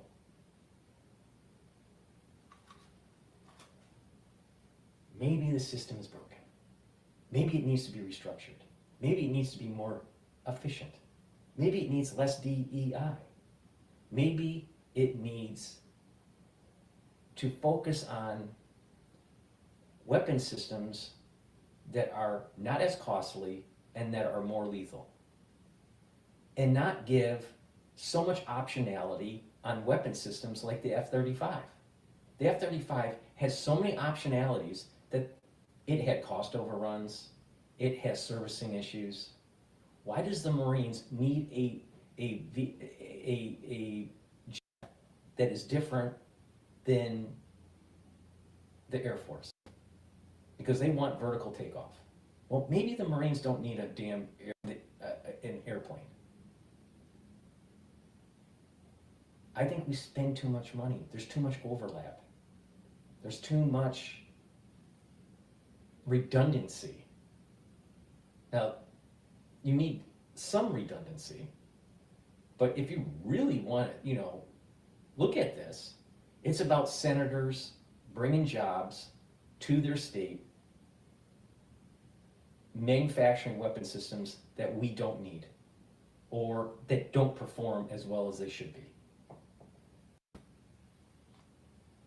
And Pete Hegseth wants to change that. Well, don't you think that he's taking away his bread and butter? Pete Hegseth is literally taking away the bread and butter of Lieutenant General Ben Hodges. And Lieutenant General Ben Hodges doesn't like someone taking away his butter. And it looks like he's eating a lot of butter. Nominee for Secretary of Defense says kill all Muslims. That's going to be a problem when he's dealing with our Turkish allies or trying to work with our allies and partners in the Middle East. And not to mention that there are tens of thousands of Muslim soldiers in the United States military. And of course, his problem with women serving in combat is also a real problem for me. I mean, my God, we have thousands of women that perform important combat duties, aircraft, infantry, submarines. This is not the Second World War where you had a front line in the rear area. The whole place is combat. And so he has not demonstrated to me the depth of understanding of that. Not mincing words today. General, it's good to see you. Lieutenant General Ben Hodges. A lot of generals, lieutenant generals, lieutenant colonels, a lot of these people that retire out of the military that had high positions have a golden parachute. And they're tied to the defense contract system somehow, some way, or on a board, like a Raytheon. And they continue on pushing the national security state. Time to end that. Time to end that. Commanding General, U.S. Army Europe, with us in the clutch today on the fastest show in politics. We'll assemble our panel next. I'm Joe Matthew alongside Kaylee Lyons on Bloomberg. And let's not forget Lieutenant General Hodges, U.S. Army Europe. We have a problem. NATO's expansionism since the fall of the Berlin Wall. That is a problem. And we are in the situation that we're in today, our contemporary issue, because of NATO expansion. Please go to my store, the-studio-reykjavik.com, and help support your health and help support the channel. Go to my store, the-studio-reykjavik.com. The link is in the description of this video and all my videos. And get the Max 35 or the Max 14. This is a structural nano silver. What you basically do is you take a teaspoon a day, all right, swish it in your mouth, gargle, and then swallow. It's going to neutralize pathogens. It's going to maintain a mucosal barrier in your oral pharynx, and do that every day. If you're not feeling well during the cold season, take a tablespoon or two a day, all right?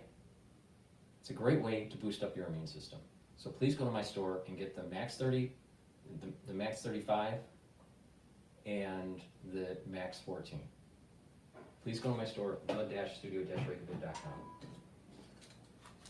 2 supplements that you should be taking every day, and it's the third pillar of my protocol, is turmeric and ashwagandha. Turmeric brings down inflammation, and it's an antioxidant, so it soaks up free radicals. This brings down pro-inflammatory cytokines. Really important. A lot of people in the United States is chronically inflamed. You want to bring that down. Another thing that you should be taking to bring down inflammation is ashwagandha root.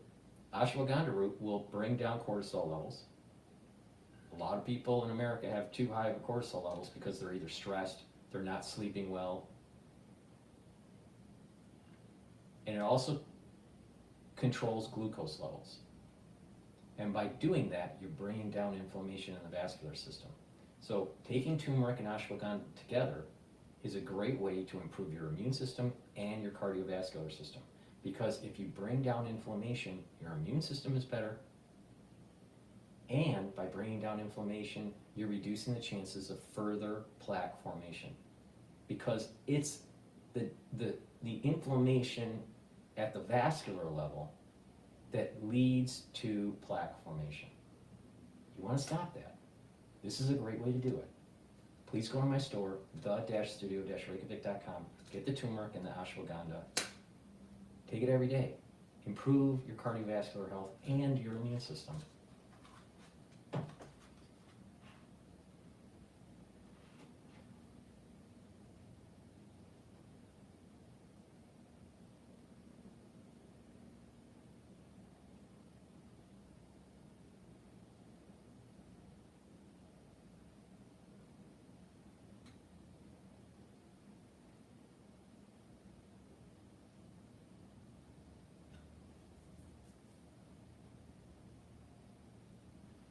All right, I don't know why my spaces blew up for some reason.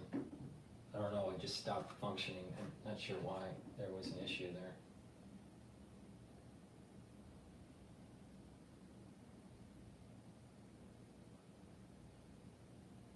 I'm not sure. For some reason, the spaces stopped early. I apologize for the ones that were on spaces. And lastly, please go to my store, the-studio-reykjavik.com, and get the structural nano silver gels. I have it two ways that you can purchase it, in the tube form or in the container, in a little dispenser form. This dispenser is a great way to carry it around in a bag or a backpack or whatever. But this is a dual purpose product, all right?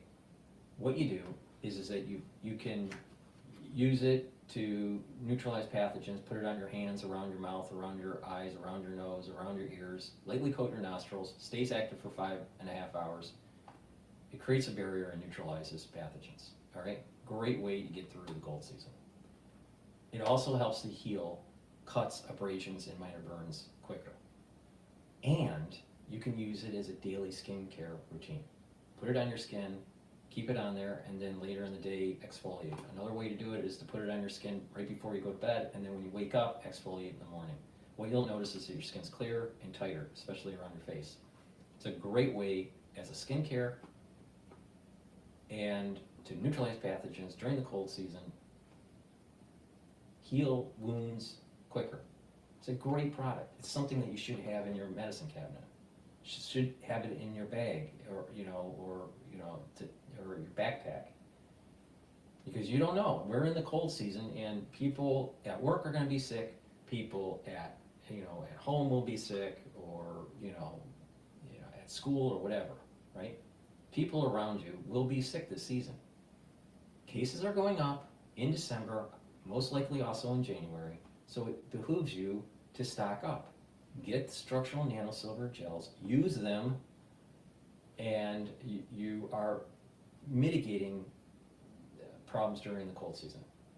And again, you can improve your skin by using it as a skincare, a daily skincare. So please go to my store, the-studio-reykjavik.com, and get the products that I offer. Help support the channel. With that said, I'm going to close it down. We've been going for about, 230 minutes or so. Thank you for listening. I do appreciate the ones that listen on X.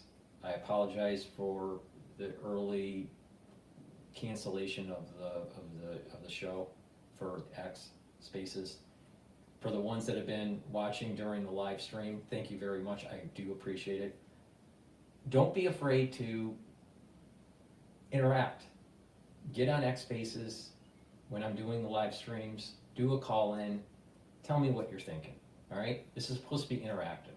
It's a great way to participate in this thing we call democracy. So thank you for listening, and have a nice day.